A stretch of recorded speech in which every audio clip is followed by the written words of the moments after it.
Alright, here we go. Working on water lily blanks here. Boom. Get a better look here in a moment. Use of neon pigment is a real doozy if you haven't done so already in resin.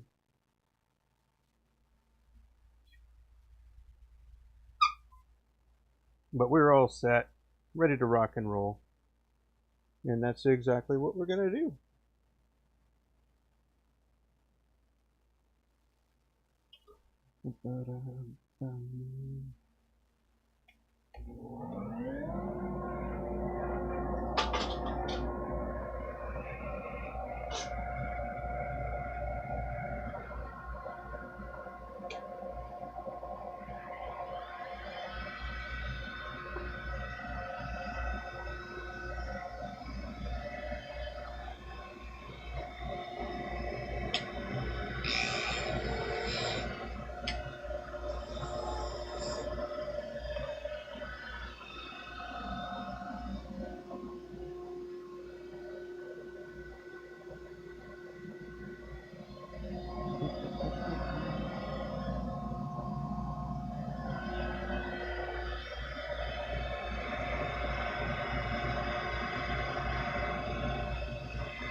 Hey Brian, how you doing?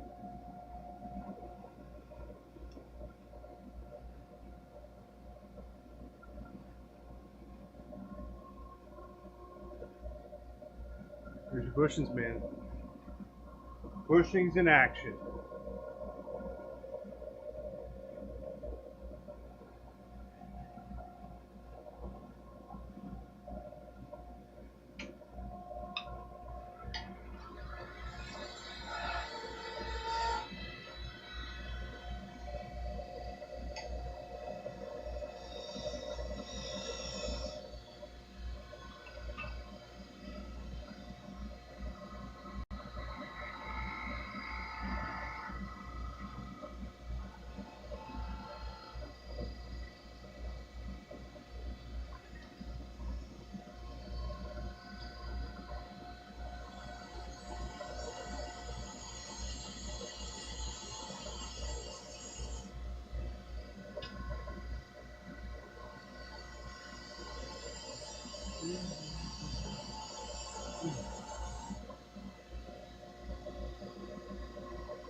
storms again. Making the connection real, not real well. Real good.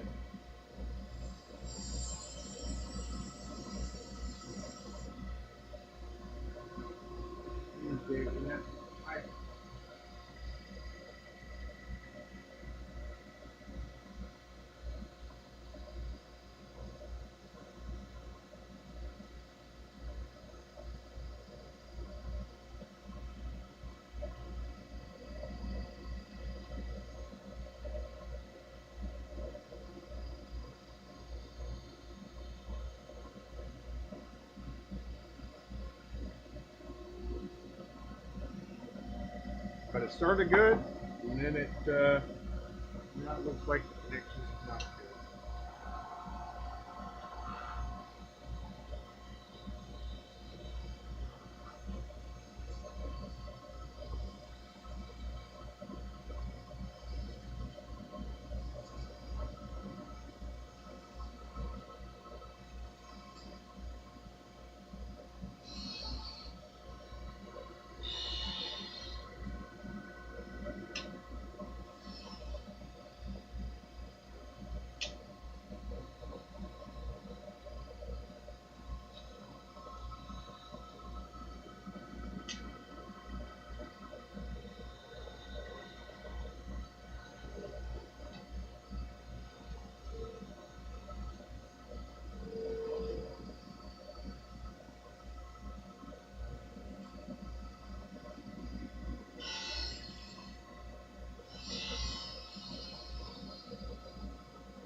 Hey, Rita. Hope you're doing well today. Just got home from the dock. Nice. Clean bill of health.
An allergic reaction? That's not good.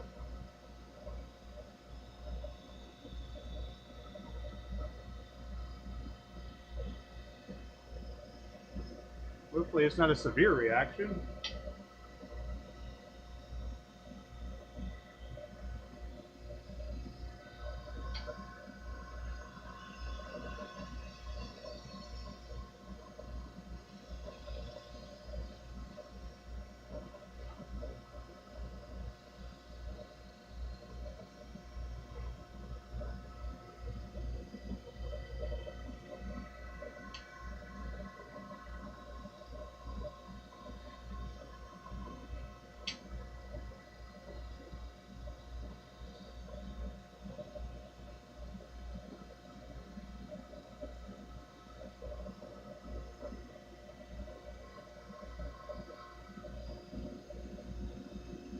The seasonal allergies really get me here in North Carolina. They didn't used to. It wasn't until after I came back after the military that it was the way that it was. Yeah, now I take like a Claritin a day for that, and on the seasons it is.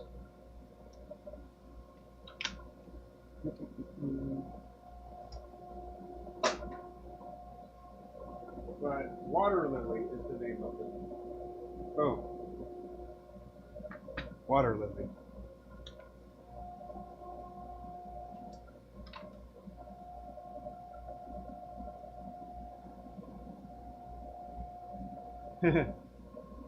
Well, I think that the audio, text, and video is all disconnected. Like, as far as timing. Because when I'm watching the video, I can see that I am not on the next one yet. But I am. But I think the text comes through and I'm able to verbally respond.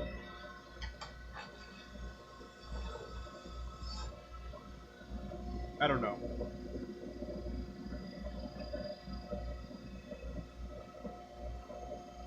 But yeah, the connection went back down. I don't understand. Very, very frustrating.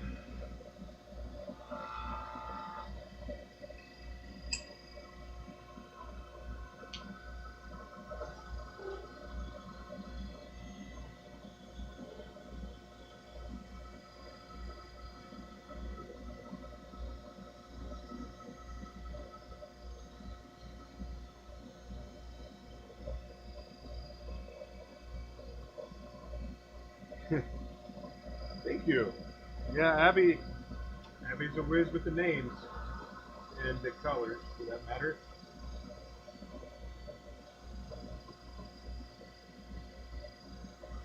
She's finally figured out the best way to do the neons, so that's pretty cool. Yeah, the weather's stormy. A lot of overcast. It was raining yesterday, and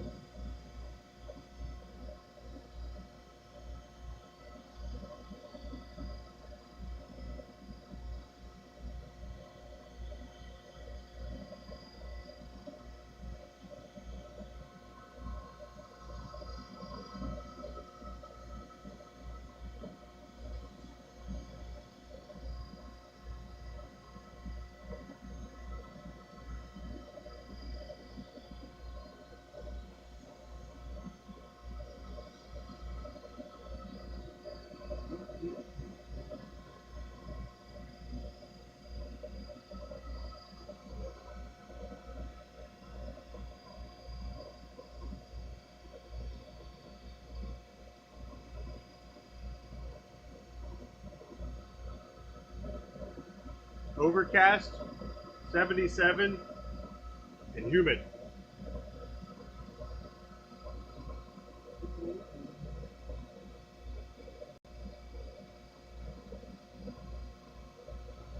Not supposed to be rainy today, though.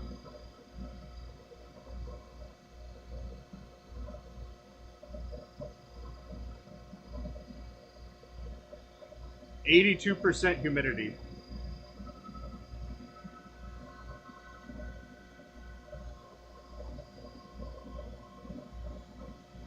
I miss that dry climate.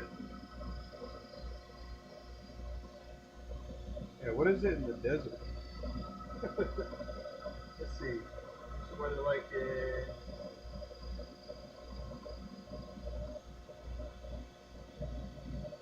Yeah.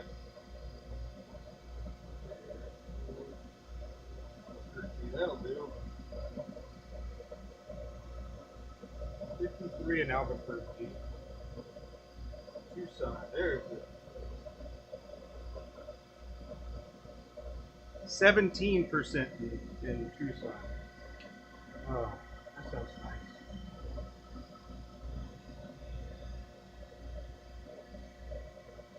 nice.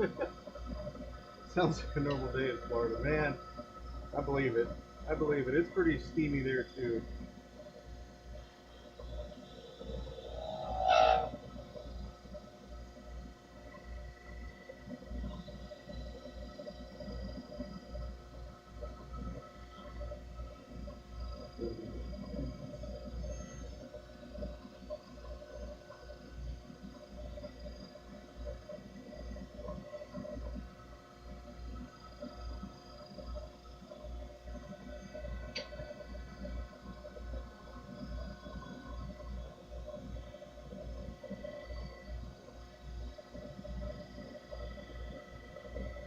Are you near the water in Florida, or you a ways away?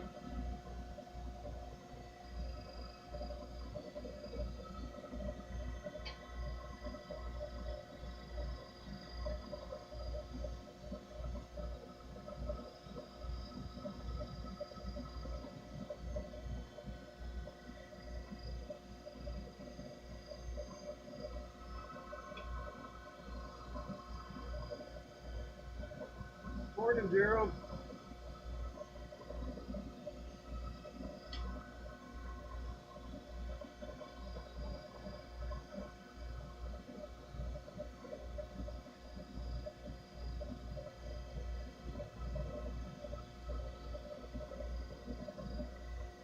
Ah, gotcha. I did some training in, let's see, where was I? I was in Cocoa Beach.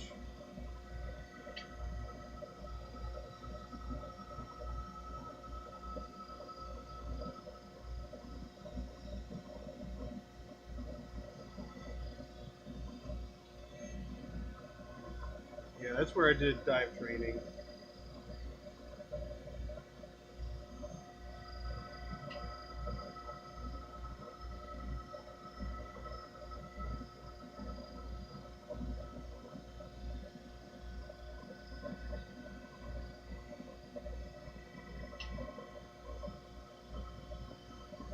And then I've also been to Key West for water jumps.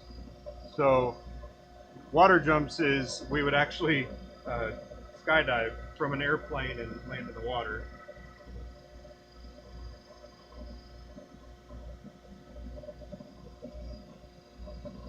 Those are actually really nice. I like those jumps. Unless it was a windy day, then your parachute can sometimes drag you, but there are wind restrictions for that.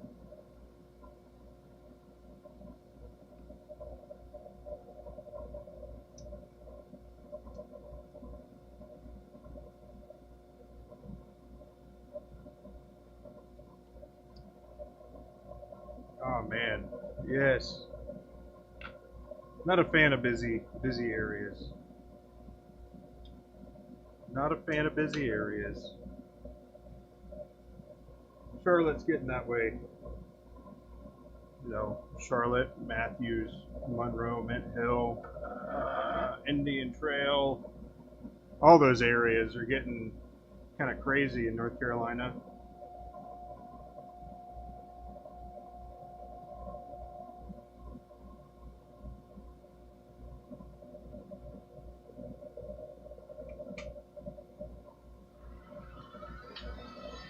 I remember just kind of watching it grow. I'd come back to Charlotte every Christmas when I was in the military. Um, and it just looked like the roads were. That was the first thing I noticed. I noticed the roads getting busier and traffic being worse at times that it didn't used to be.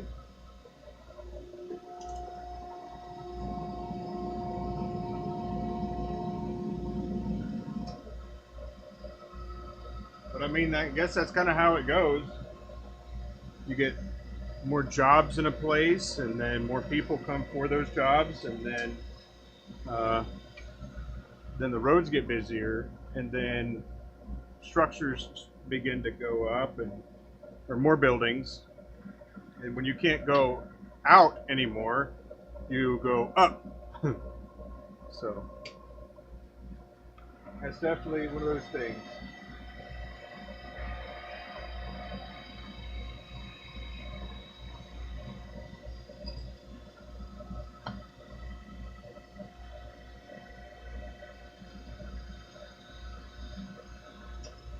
You can pretend that's the only way that's going to happen.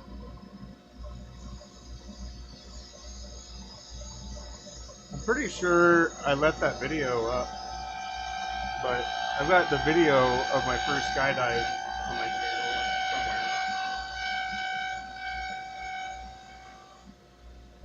somewhere. It's a lot of fun.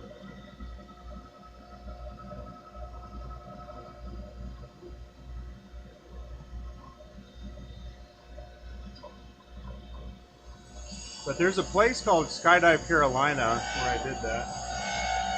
It's in South Carolina. For my 18th birthday, well, I knew at that point I was going into the military and skydiving was a part of it. So my mom was like, "You're gonna do this for your birthday?" It's like, all right, let's do that. Let's have fun. So it was like a 6 or 7 jump course. You go do the class, and then you do a couple coach jumps, and then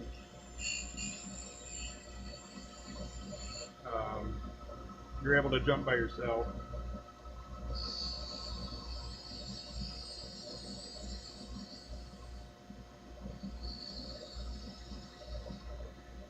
You live in a sleepy area? Gotta wake them up with your turning.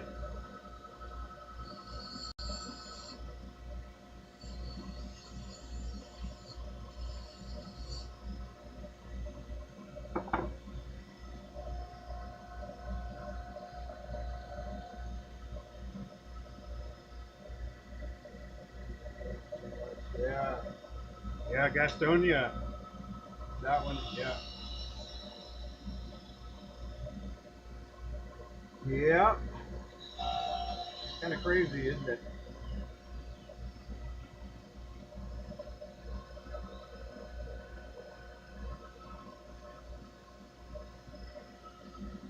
It is really busy. Let me put the mic on my shirt now. There we go. I shouldn't sound so muffled now, if I was before. I don't know.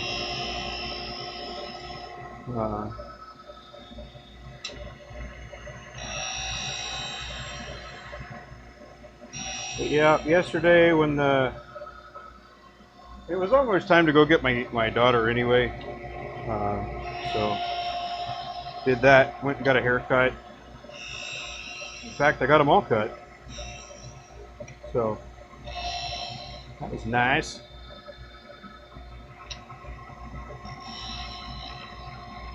My youngest daughter wants to cut her hair shorter, and it's already at her shoulders. I don't know. Part of me thinks that she's just trying to be a little lazy, because that is one of her main complaints, is she doesn't want to have to brush it and stuff. Problems I never really had to deal much about, even when I had, well, you might not know, but I had 5 sisters growing up, and I was the only boy.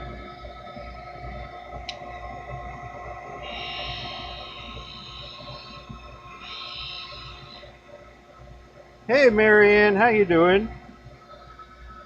You get the mandrel working right for you?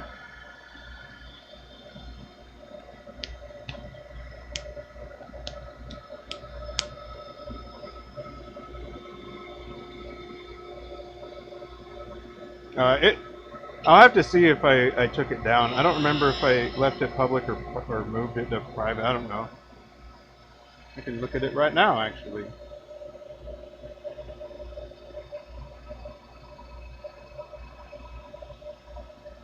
So, let's see.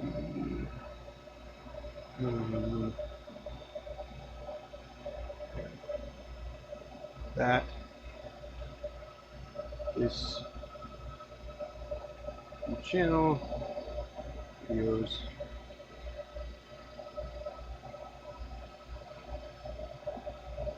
Man, I've done quite a few videos. I mean, yeah, looks like it at least. Private. Okay.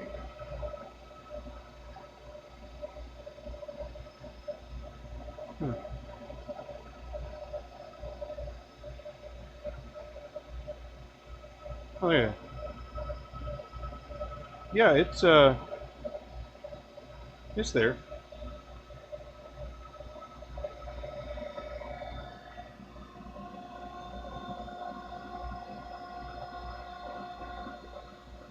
There it is.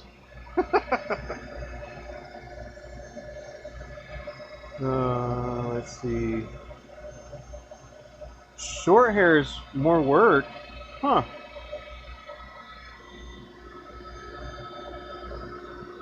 This is beyond my scope, so you're teaching me something now. Why is short hair more work than long hair? I always just assumed that long hair was more to brush, more to get tangled, and all that stuff.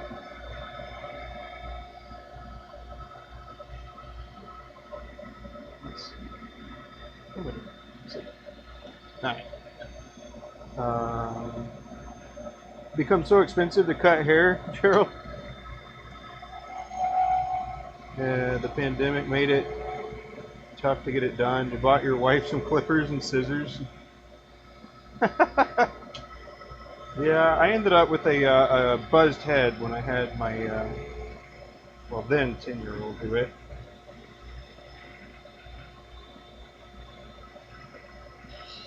But she was eager to do it. But apparently my hair just wasn't cooperating for it, and so Abby came and just made it all one length, and I ended up with a buzzed head.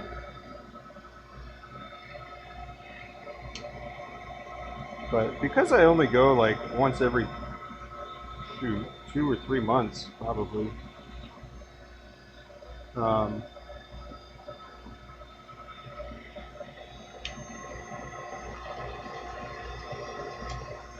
think it's like $30.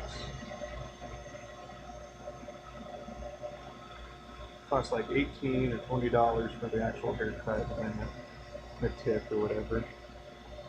So around 30 bucks.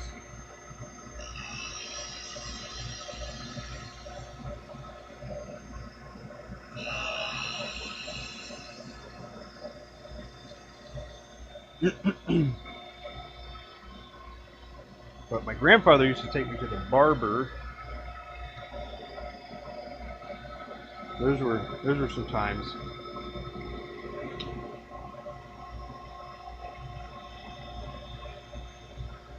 Well, I will say I did like getting a straight razor done for trimming the edges and everything.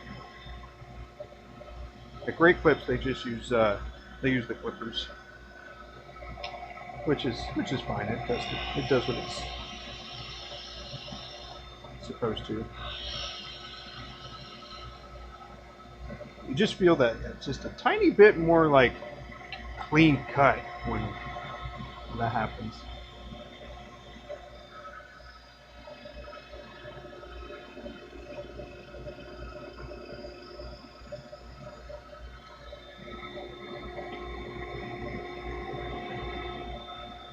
Also, if I'm not in a rush, I'll get get it washed too, for practical purposes, of course, not the scalp massage that comes along with it. When for short hair, when you wake up, it's going every which way, so you have to style it. Uh-oh.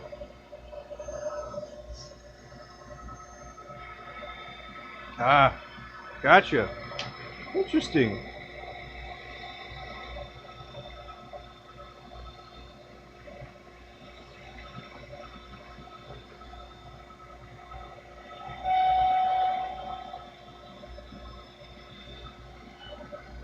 And Marianne, you're going to do some turning today? Awesome.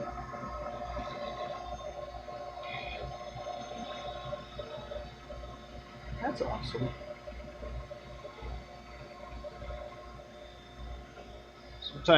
Sometimes little things can be quite defeating. You're like, what am I doing wrong? I don't understand. And then either it clicks or somebody helps or something like that, and then everything else just kind of falls into place. At least until you hit the next speed bump.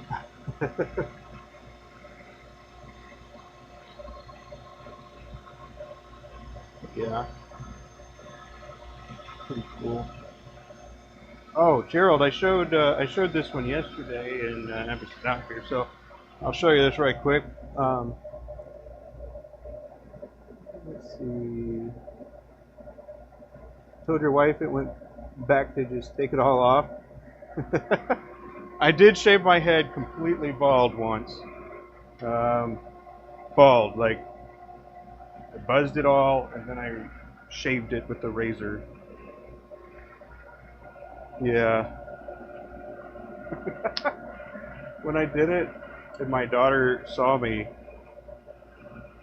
my youngest, she's the one that's unfiltered. So usually when I'm talking about my daughter in this type of thing, she's usually the unfiltered one. And she looks at me and then she like goes, "They're not gonna love you anymore." I said, "Who's not gonna love me anymore?" I said, "Do you still love me?" It's like, "Well, yes, but I don't know." It was really wholesome, I would say. Really funny. But yeah, I looked like a cue ball. It looked really funny. Brian, you just buzzed yours, never look back. Hey, man, if it works, it works. There's no sense in changing it. I just kind of have an egg-shaped head. Yeah, my head's a little egg-shaped. So when I do it, I used to look like a Beldar Conehead, if you remember that. uh, yeah, I went to the barber one time and I was getting a flat top because I was young and I was thinking the military's so cool and this, I think I think many boys at that point were very interested in that type of thing, like the whole military, being a badass and stuff like that. Um, and so I wanted to get a flat top. So they trimmed the sides real close, but left a little bit of hair. And then when he was doing the flat top part, he was going straight back, and then the clippers like buzzed my head where it sticks up a little bit because I got that cone thing going on. Anyway, I ended up with a bald spot at the top, so I looked like a friar. Oh man. Let's see. Kind of funny. Your mom cut yours when you were a kid. Oh, that's convenient. Oh, Marianne, if it's not 100 degrees in your garage, yeah, I hear you on that. I've got an air conditioned unit back there that's like a freestanding one, so that's pretty convenient. Work today's crazy. Machines are down because of no air compressor. Oh man, that's kind of convenient, right? You could look for an opportunity to test out something you were thinking. I don't know, draft out an idea, or I don't know. I try to be a glass half full when those types of things happen. But that's kind of funny. But Gerald, so what I showed this yesterday on when my stream was like not really cooperating, so I think a little recap will do. But the two main materials I'm using are Surfite, which is this. It's layers from a person that spray paints surfboards. And then this is Bodite, which is, as the name suggests, from people that paint boats. So very, very similar to how Fordite comes about, but this stuff I think turns a lot better too. But don't tell anybody, okay? Don't tell anybody. Keep it on the down low. The other thing with boats, by the way, is they always end up with a much lighter color, like pastels and just overall more bright and vibrant colors, I think, than Fordite. Fordite, you pretty much end up with red, black, white, blue, maybe a green. You don't see a huge variety of colors, I don't think, because it's off the factory lot.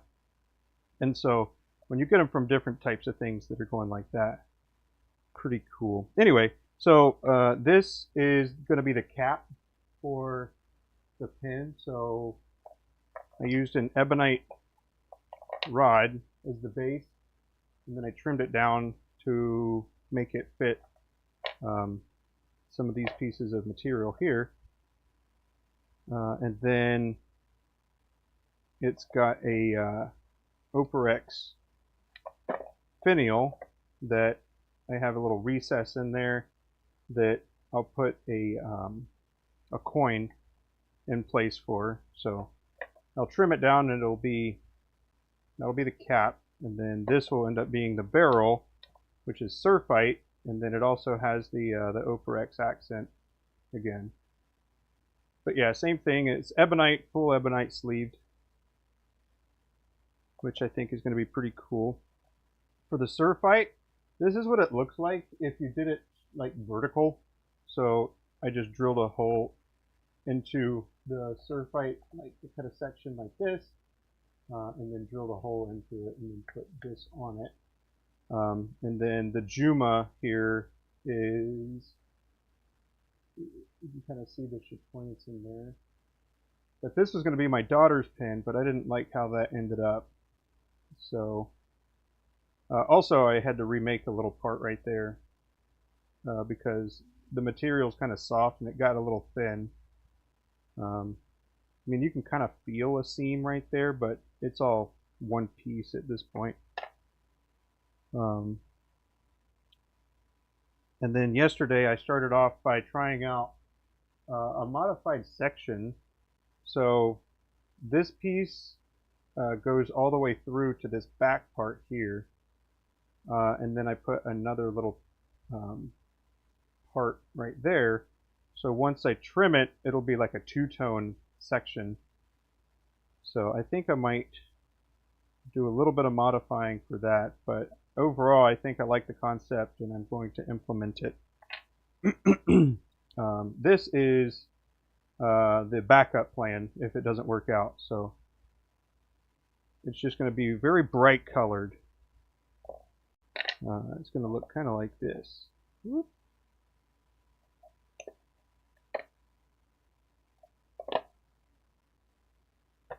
So this is the cat. This is the cat. This is the barrel. And then the section is going to be something like this. And I think I'm going to use.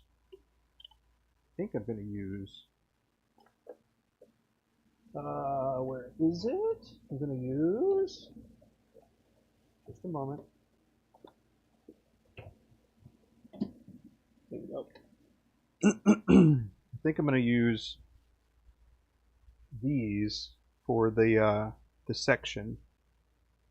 Not the whole rod, obviously, but I'm going to use this is the base, and then this over top. So I think that'll be pretty cool. You probably have seen these types of blanks around. Lisa Marie is a blank maker. She does a really nice job. Her and Abby are friends. But yeah, this one's called Not Hot Lava, and then the other one's called Silver Linings. So really cool effect. Like these blanks look really awesome. So it'll be fun to see what those look like when they're a little bit thinner and then hollow as well. So as you can imagine, when you turn stuff thinner, there's going to be the ability for light to pass through. It'll make it not have quite the same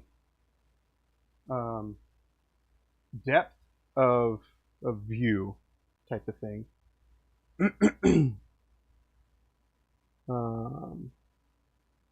So new model for Marauder. No, it's just kind of I guess it's more along the profile of a stratified pen. It is more like that than it is, but it is the same profile. It's going to be the flat top, like the Marauders.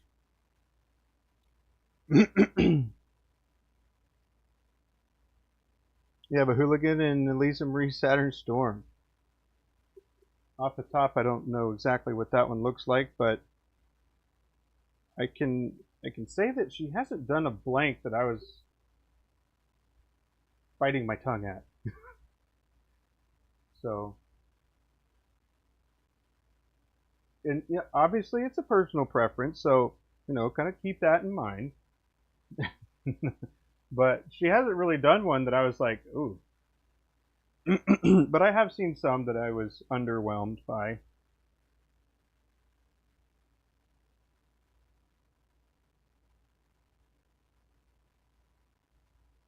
But yeah.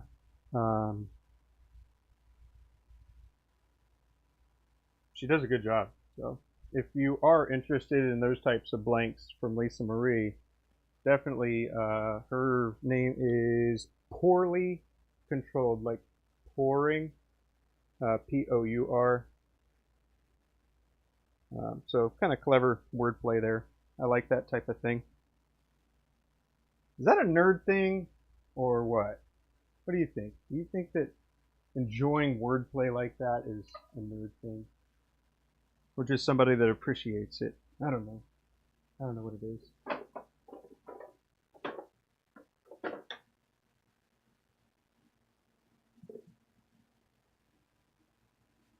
Alright, we gotta keep it on the down low though. It's an anniversary thing. Abby can't know about it. She just walked out.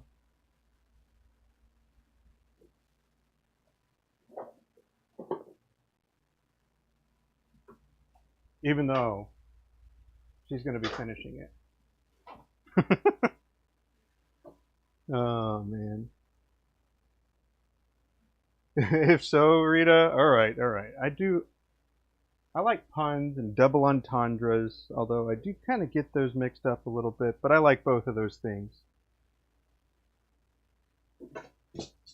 I know one of y'all know what the difference is and can summarize it, make it really easy for me to grasp. But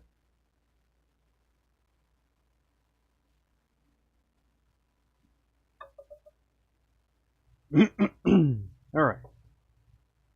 Let's see, we've got some stuff over there. Looking good. But yeah, that's a fun project I'm working on at the moment. I made a great deal of progress on it Monday. Like, when I get it to that point, well, once I get the section complete, once I get it to that point, everything else just feels like I can coast the rest of the way. I don't know why, because it's still quite a bit of effort to get it to the finish line. But yeah, just feels like I'm on the home stretch almost after I get that section ironed out.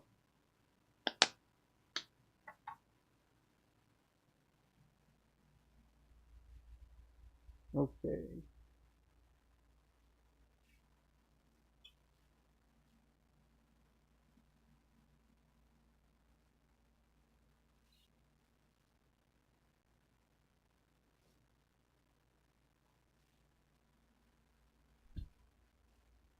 Caught it.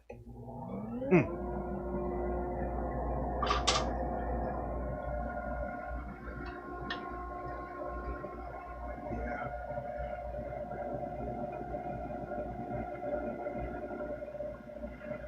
You want to make a kit list one day? You'll do it on a CNC. Nice, man. Nice.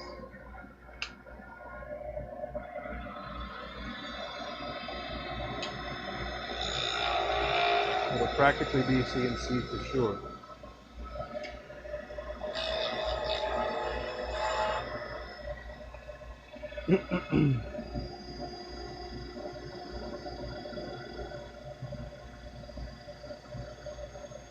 Puns are more humorous, though puns are more suggestive or inappropriate. Oh man. Okay, well I guess I gotta be more careful what I'm saying.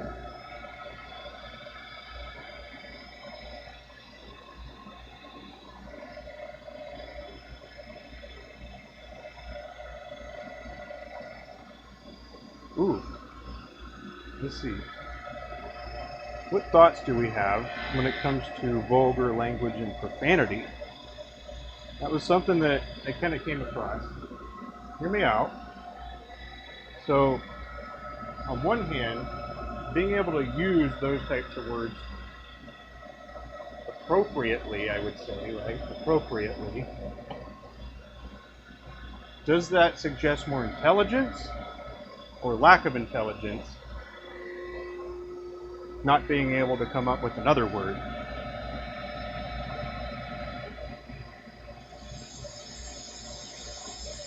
I know that there are some scientists that have suggested that that would, suggest higher intelligence, but on the other hand, in my mind, I think it's more of a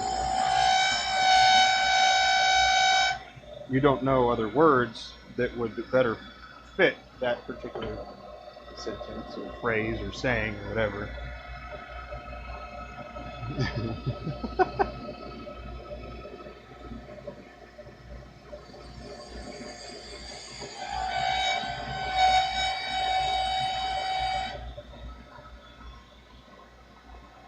I don't use a great deal of profanity either. It is more of a... It was always one of those things that I don't know. And I certainly did use it. profanity, but some people use it as a filler while they're thinking, and it's like, oh my gosh, just come on now. Don't say anything. Get your thought together and then speak.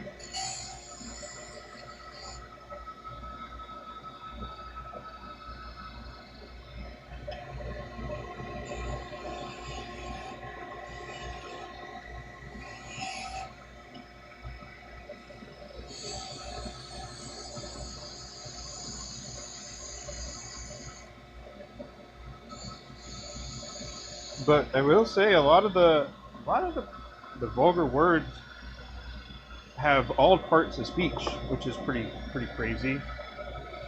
They're nouns. They can be used as pronouns. They're verbs.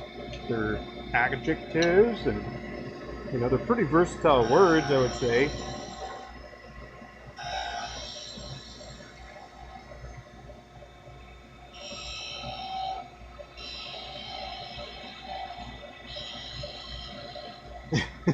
Yeah, I hear you on that one, Rita. It's a habit. Yes.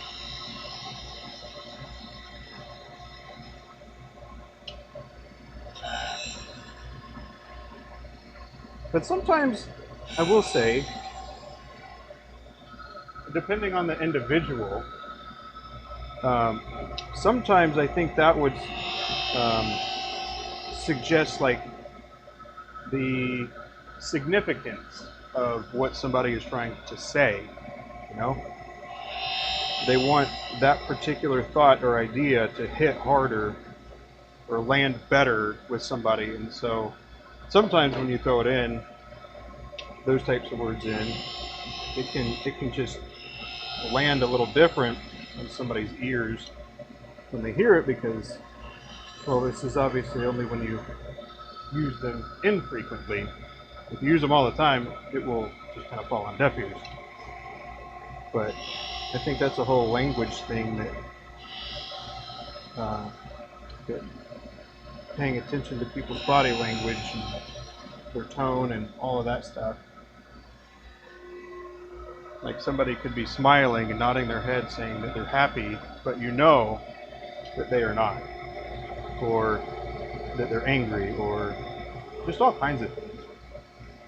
With their arms crossed, sometimes that would just kind of suggest that they're not open really to talking. Or if it's a different kind of person, then it would suggest that they're just resting in that kind of position, not being closed off. So it's not one rule for everything. It just doesn't work that way.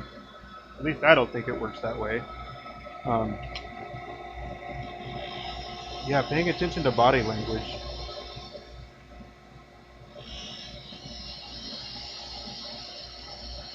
Yeah, I hear you. Ouch just does not pack the same punch.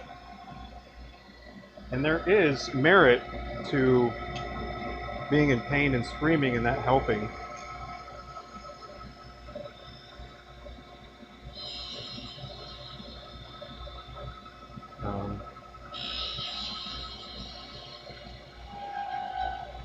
There are studies that have talked about that.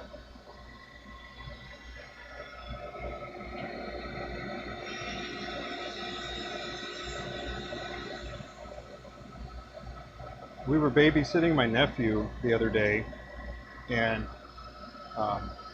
he fell down and hit his head on the back door, on the glass door. Nothing really happened. It was just a little bump. But he looked at me and Abby, and I was like, oh man, that takes me back. Because we didn't really give reactions to our kids for the most part when it was them like determining if they're going to cry or not. Because I think that if you do start being like, oh my God, are you okay? I think that would imply that the person's or the kid's not okay. There's actually a funny It was a stupid trend. I don't like trends with kids, but this was actually for science. But somebody was walking by carrying their kid, and then they hit the door with their hand, and then they covered the kid's head and was like, "Oh, are you okay?"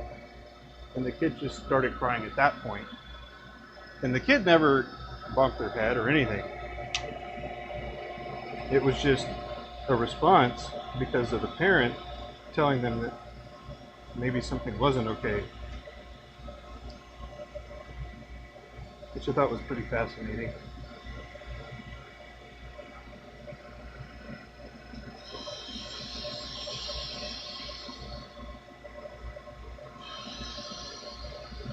There was another one that I saw.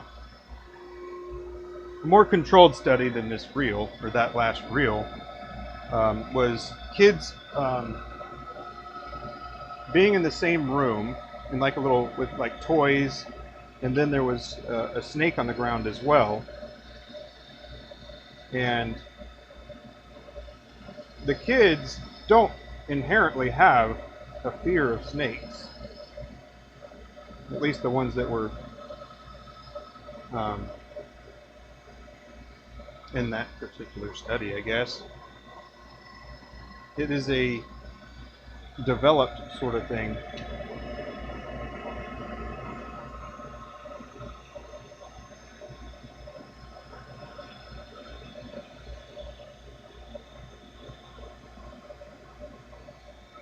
Which is pretty fascinating, I gotta say.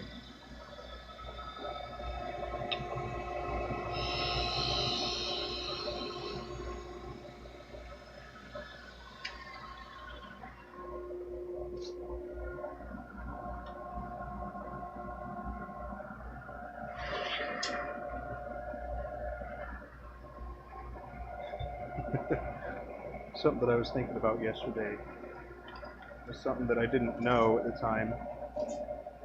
It was your tongue's resting position in your mouth is on the roof.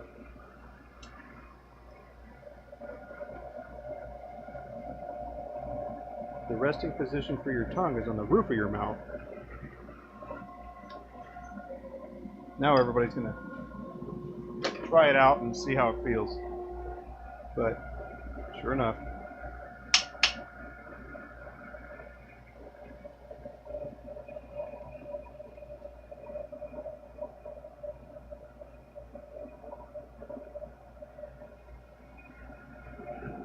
Fears and prejudices are tough, yeah. Tough or taught? Because I think it could be actually both. Because people that have like a phobia of it, how does that phobia come about? I don't know. And I'm not a doctor, so this isn't like medical advice or anything like that. Just a mere curiosity of it.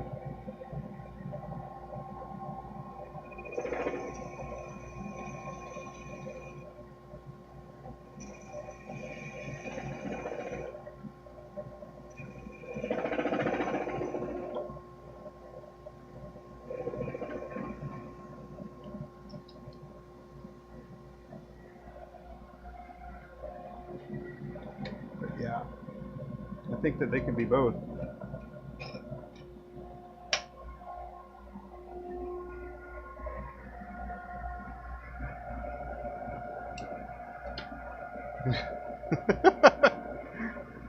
Rita, you did? Yeah, it's one of those weird little things that you don't ever really think about until somebody says it, and then you're like, huh, how about that? That was so...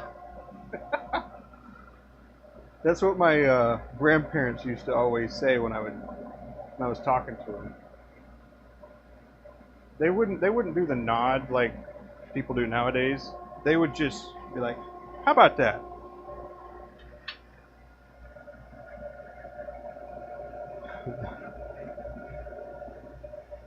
You're not a doctor, but you did stay at a Holiday Inn Express. Well, that pretty much makes you doctor level.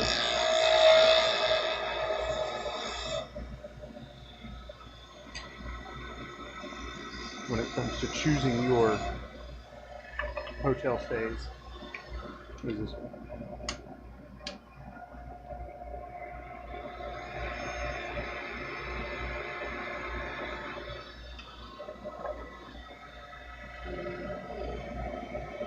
YouTube certified. I mean, it's kind of crazy. Some of the things that has come out of the whole use of AI and medical predictions and things like that. Like I know some doctors. I know that some doctors actually use the medical reference, or yeah, the medical references AI type of things to help them narrow down for a diagnosis.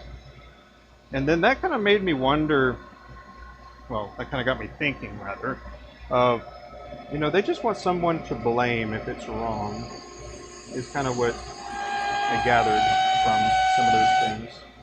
If there's not someone to blame, then it's problematic. And then following down that rabbit hole, I thought about the lady that sued McDonald's over the coffee incident, the hot coffee spilling in her lap, and it was too hot, and suing for $1 million. It's a whole liability thing too.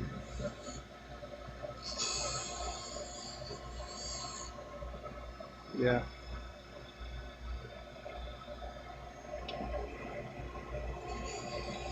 I still like to think that the people that are in the professions that they're in are doing it for the right reasons.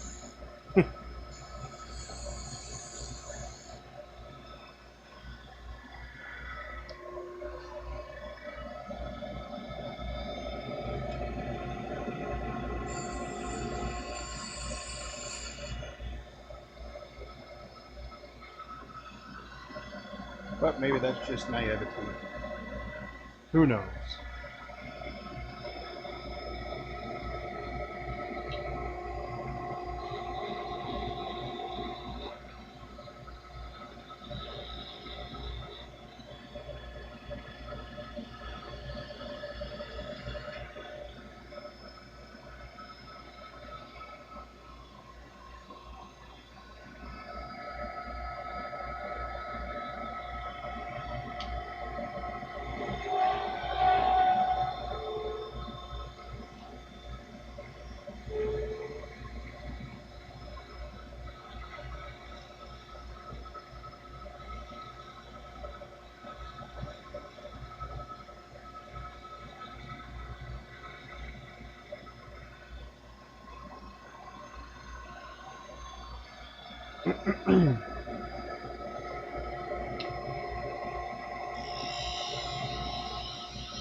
Ever since replacing those bearings, it's been running real nice.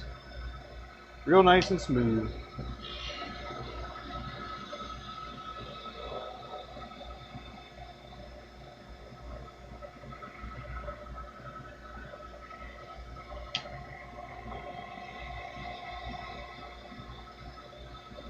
We did finish up those Christmas in July pins. So those are going off to the recipient.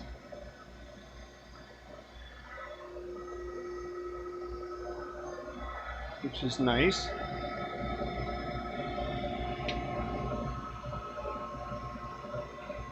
Hopefully they'll be pleased and enjoy those. It's fun getting to sponsor things like that sometimes. It was actually a good timing sort of thing. So if it was like a couple months later, it wouldn't have been the right time. Wouldn't have been able to do it or put it into the schedule.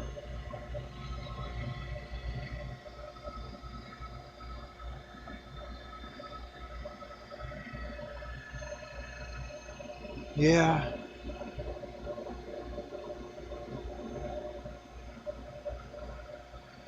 I hear you on that, Rita. One of the things that kind of, I would say, tested me on that particular thing was working in EMS.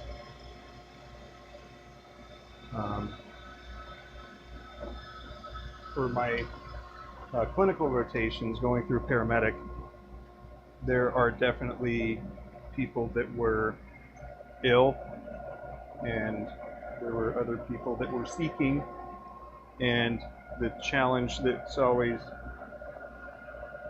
given to the medical care providers is, which one is it? And you're just always supposed to treat them as if what they're saying is what it is.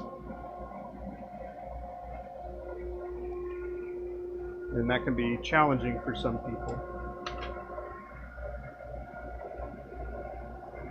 But I guess the way that I got around that is just, it's not my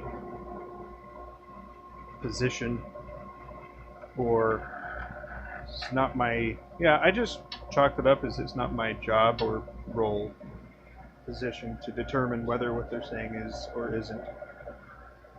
My role is to follow a protocol.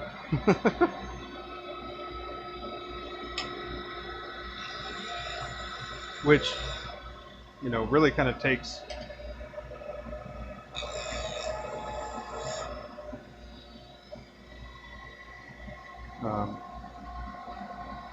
it took some getting used to.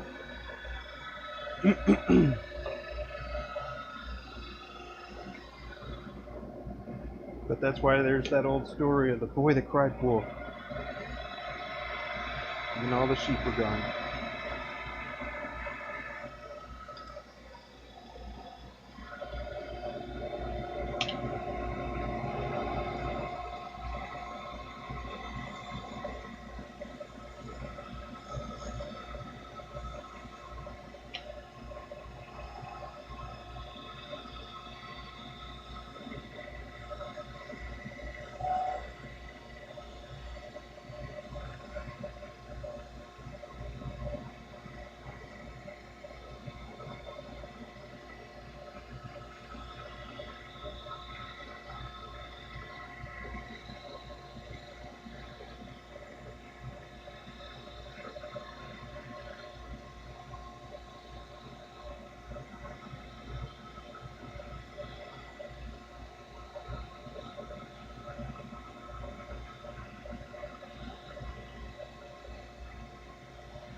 Abby was telling me about, I guess, a recent story that surfaced about that particular thing.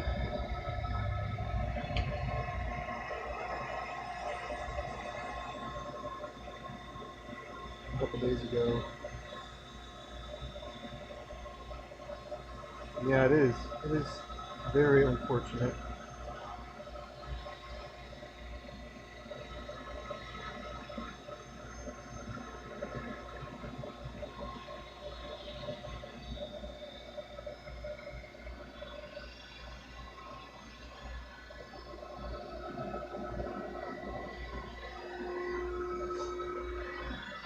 Are you turning Alumilite? Yes.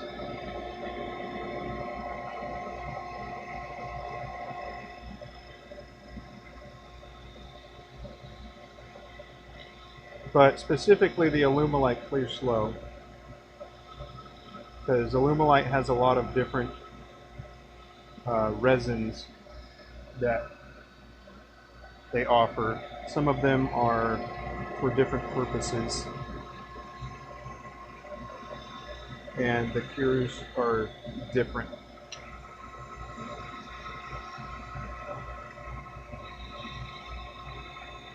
Like the cure times and the cure temps and stuff like that.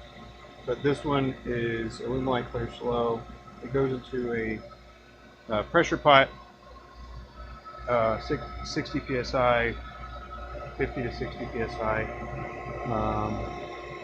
and then they say that the mold time is 4 hours, but we just leave it overnight. We're not in that big of a rush to get them out. It's the other reason why we have 2 pressure pots and 2 full sets of molds.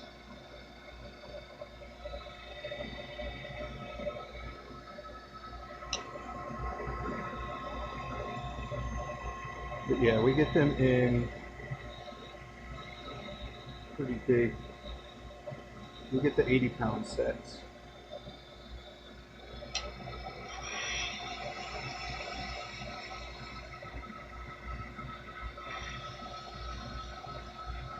I wonder if I should affiliate that.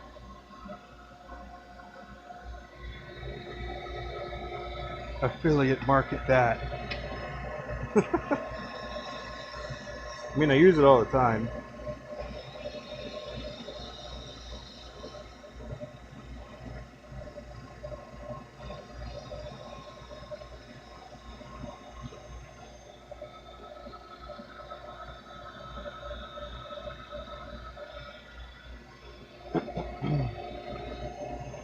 Let's see.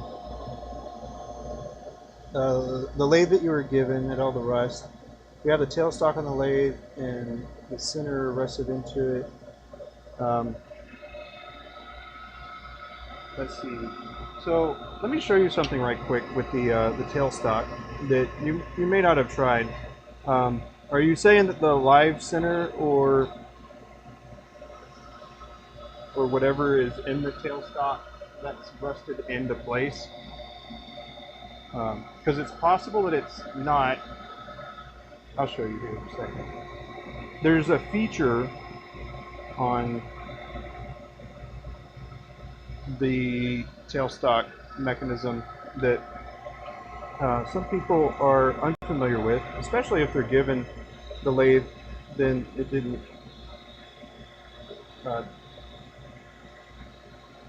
They'd be unfamiliar potentially with that particular lathe. But a lot of them have what's called a knockout. So on my headstock, I have a knockout rod that goes into the headstock that I use to knock out the dead center here, right? So I'll come back here with this, it'll go in, it'll go through this quill, and then I just knock the back of it. But some people may or may not know that on the tailstock, let me pivot the camera just a bit here. On the tailstock, there is basically an ejection point. So you'll back the tailstock up until it gets to like a wall, and then you're going to want to kind of knock this so it'll continue, and then it'll just pull right out. Some people that I have seen, they put it in place, and then they're just trying to yank it out, and it's not going to come out easily. And that's the whole reason why there is that. So there's actually a screw inside here. I can show you. So make sure that the tailstock locking is loose. So this is the locker that keeps it in a channel. I'll show you here in a second what I'm talking about. So this part actually comes all the way out, and there's threads on the inside that this is connected to, and that's how it moves forward and backwards. This is the locking lever. Some of them are on the top. I want to say some of them are, well, no, it's usually just the side or the top, but there is a groove here that has what's called a keyhole that guides it into place. So in order to get it all the way back, like you can keep winding this and it's not going to go anywhere. It's a free spinning screw that's connected to this part, the hand wheel. But this will go back in very easily, and then you make contact, and then you can move it back. But that screw goes through this hole and then makes contact with the back part here, and then when you bump it, it causes that screw to rotate just a little bit more to knock this part out. But if it is that, then what you could do is it's probably without seeing it, it's kind of hard to say exactly what to do. But what you could do, going off of what I know, right? this will come all the way out, and then this. Let me take this back out real quick. The hand wheel goes all the way through. Back here. So that's a hole that goes all the way through, and if it's moving, it's probably not too bad off, but it could also be this locking key that got, maybe stuck. But yeah, this screw goes in and out. So I would move it as far as you could in one position, and then just have a lot of maybe spray into it to try and get it to break up. Get a light. Light here.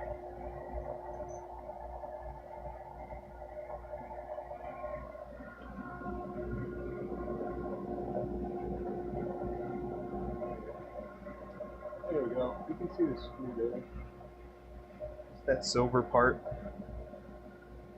If you can get like WD-40 sprayed down into that, that could be beneficial. You can even use the key channel as like an opening for trying to get it in. There's like an open area where it's not so set in place, and then also spraying inside here, and maybe even flipping it around and spraying it from the back side.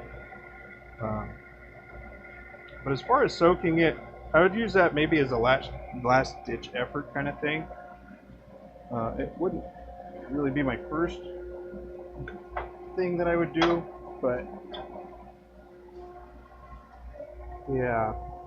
But considering your geographical location, rust is not an uncommon thing. But yeah, since I already have this off, might as well give it a little wipe down.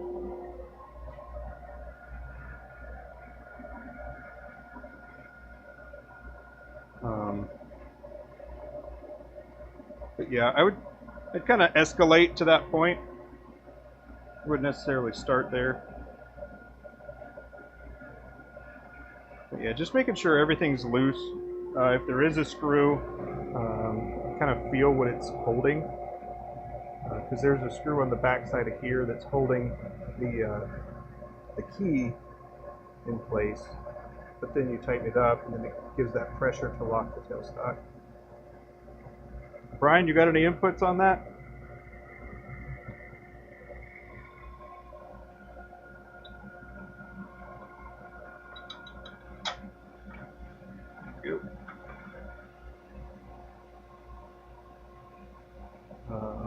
Let's see. I mean, in a way, that would be kind of soaking it. But as long as it's something that doesn't rust as well. I would say that go for it. Give it a shot.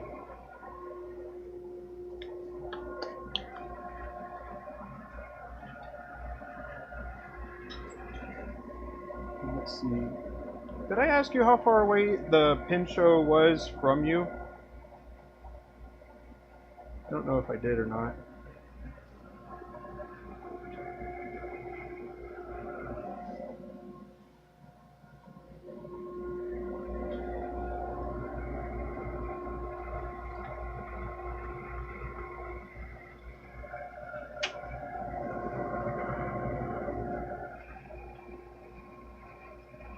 But it's weird because when we go to Florida, I actually have to come back. I have to come back to clean the surfaces of my lathe because it does like to accumulate. Like you can see on my hand, that's just from wiping over here, which is not a place where there was brown before. So that's just a little bit of rust kind of setting in.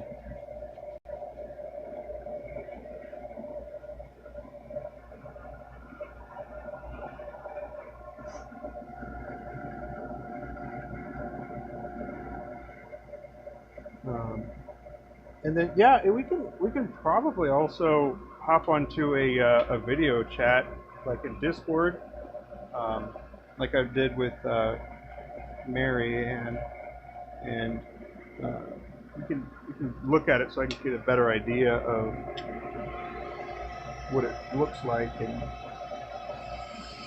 maybe help you from there.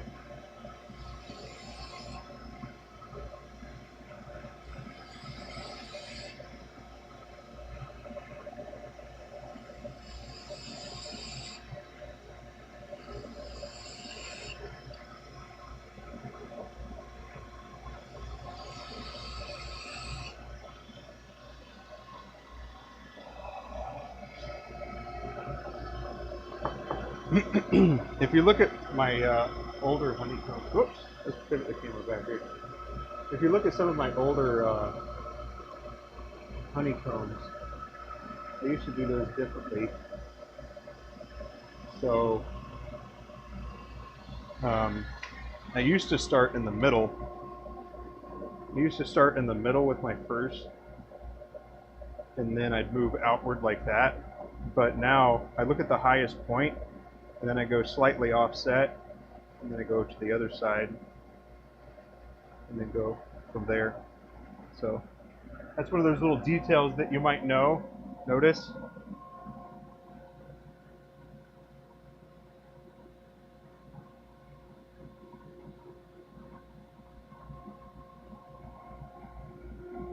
Yeah, we could definitely get that going. That's why we got the whole Discord going too. It's for little things like that.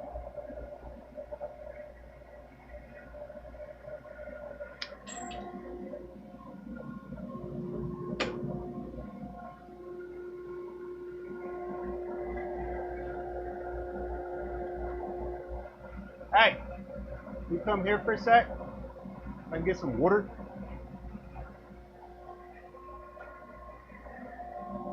But yeah, that is why I also do like just anything that moves. I'll kind of take it apart and then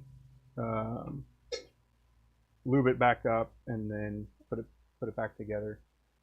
I use a CLP for most of the stuff.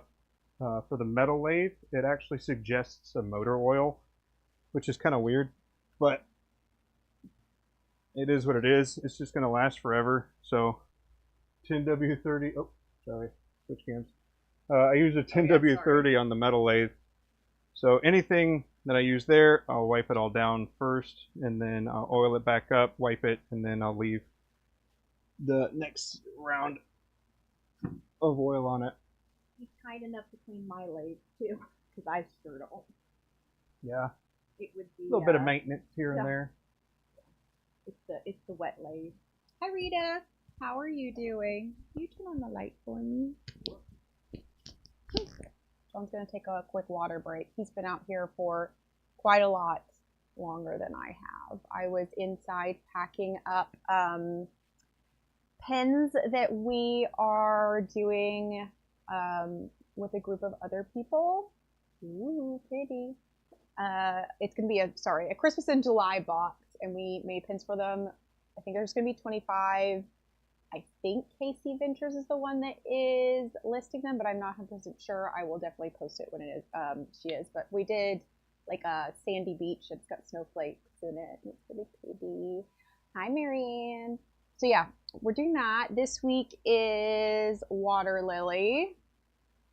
It's been a really long time since I've done like a good pink and green, especially with the neons.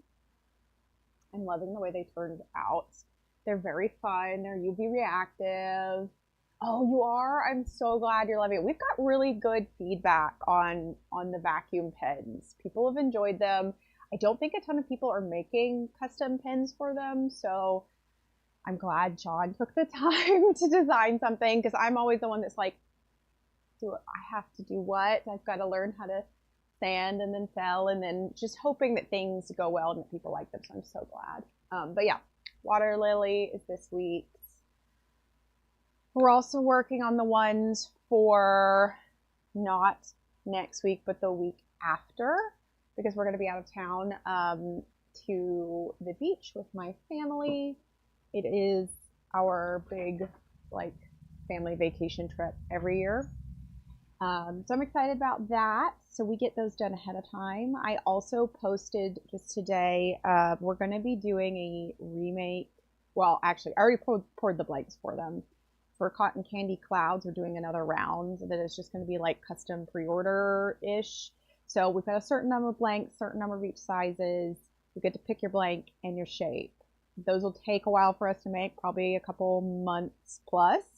But that way, some of the people that missed out can grab them again, because we had a ton of people that were like, no!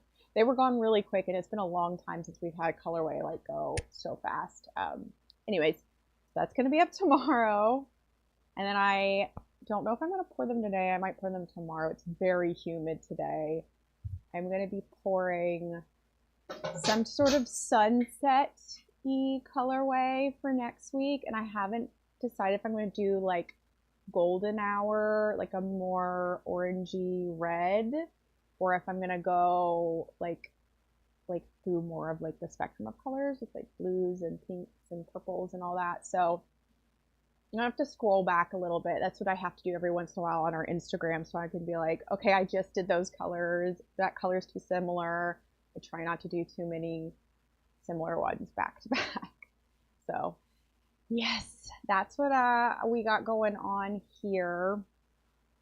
I heard something about an anniversary pin, and I was just shown shavings, so I have a slight guess. What that means is I'm going to have to get a new ground nib for it. So yeah, that's what happens when I get a special pin. And those are my favorite nibs. Those are the pins I end up using a lot. Let's see, I told John I was loving the colors of your Water Lily. Yay, I'm so glad. I never know. It's so funny, and we've talked about this before, but there have been some that I've poured that I take out of the pot. These are not one of them, but that I'm like, I hate it. It didn't turn out any way like not how I imagined it, and it does happen, it being liquid resin, and sometimes the colors like change a little bit, or it doesn't mix the way I want it to. We've had a couple come out like that, and then they were some of the most popular. And some of the ones that I do, and I'm like, oh my God, everyone's gonna love them. These are gonna just go super fast. And then it's like, cricket. Not really though. But it is always interesting to see which ones have like leftovers versus which ones sell really quick. But part of, what we do is I don't typically like to remake colors, to be honest. One, they never turn out the exact same. And two, it just, so for this cotton kind of clouds, we're doing it this way, the made to order, because I have done remakes in the past where I did a whole other batch, right? The problem with that is we don't usually have enough people that actually want to buy it a second time. And this is our job. This is our, this is what supports our family. So when that happens, and eventually they do sell, but it's kind of like, oh no, it wasn't a great week. And that can be like I'm like personally hurt by it, which I shouldn't be, but my feelings get hurt when people don't like it. So, but that's a me problem. Hi, Lauren, it's been a while. How many molds to use at a time? How many okay, for your first pour. I pour, how many molds is that? Is it 8? Yeah, I pour 8 molds at once. I pour 42 blanks in one pour. That is the like max number of molds that our pot will hold. But that's after like a lot of years of experience. We do use Alumilite Clear Slow.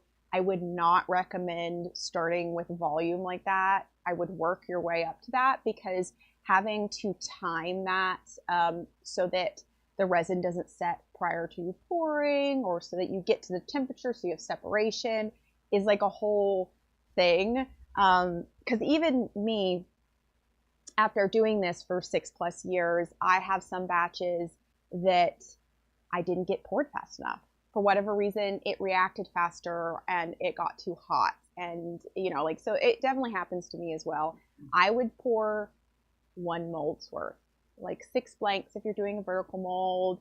If you're doing horizontal, just a couple blanks at a time in much smaller batches, so you can get an idea of what temperature you should pour it at, how much should you mix it, what kind of colors you like to work with, stuff like that. Because the other thing is you do bigger batches, so once you're scaling that and you're like, hey, I want to do a little bit more at a time, it speeds up the reaction having a bigger bucket essentially of the resin. The open time for clear slow is 14 minutes. However, during the winter, sometimes I have like 30 minutes if I don't heat it because it's cold. Versus during the summer, when it gets a lot hotter here in our workshop, I have maybe 10 minutes or less. So one of the big things that I recommend is getting a digital temperature gun scanner thing, the little laser ones. What? Digital thermometer. What did I say? Temperature gun? Laser thing. Said temperature. I said temperature. Anyways, here we are handing it to me. Mine's probably half attached to my thing. You're the man. Yeah, this is mine. I don't know. I replace these every couple years. I'm not gonna be able to read the numbers anymore after a little while because my hands, when I'm taking the temperature, are covered in resin. It is what it is. Luckily, they're not super expensive. But yeah, so a digital read thermometer, I definitely suggest. Let's see. Mia said color wave done before that wasn't beautiful. Oh, thank you, Rita. Appreciate it. I always tell people that I'm in charge of the pretty colors. I know it's not like a reflection of me. And it depends on what time of year it is. And it really just, small business life, man. It is what it is. But yes, when I really love one and people don't like it as much as I do, I'm like, so sad, so sad. But yeah. And also it's not always a bad thing when we have a couple that hang around longer than others, so that we actually have a few pins up in our shop. So if we get new people that find us, they can actually go look in our shop and see pins, because I don't know if y'all remember, like a few years ago, we had none. Like they were all gone immediately. We did less at that time, I think, less per batch, but messages quite often. I'm looking at your shop. oh man, yes, exactly. We would get messages and they're like, I just found you, but there's no pins in your shop. And anyway, so it's good that people can see stuff there now. So double-edged sword kind of thing. But yeah, what else we got going on? I have a whole list of colorways. I keep like a running list in my phone of either colors or ideas that I come across of that I'm like, oh, I want to do that, or I want to pour this, or all that. This might be one of the last neon ones I do for the year, because I have noticed with the neon pigments, one, absolute pain to work with. They are some of the most difficult pigments to use. They don't want to combine with the resin. It's a whole thing. And they also tend to cause my resin to they cure faster, or like it speeds up the chemical reaction or something. So I can't tell you how many ones that I've poured and it is like this goo coming out of my cup instead of like a liquid, and I'm like, well, that's gonna have bubbles in it. Those end up being, John has buckets of my ones that didn't turn out the way I wanted them to or got bubbles that he uses for test pieces or weird little parts like this to practice certain things, or uses, I don't know, whatever he does. But how far in advance do you make the blanks versus when John turns them? Depends on how much I'm putting stuff off or how many ideas I have. Right now, we are one batch. Well, because we're doing that one in a couple of weeks, we're doing 2 batches right now. I typically only make the blanks about a week before. Like, I know that I have to have the blanks for that week made by Monday. Sometimes it's later. Sometimes I have where I've poured 2 or 3 batches of colorways like ahead of time, which I need to start doing again. It's one of those things, like for me, blank making is very much like art.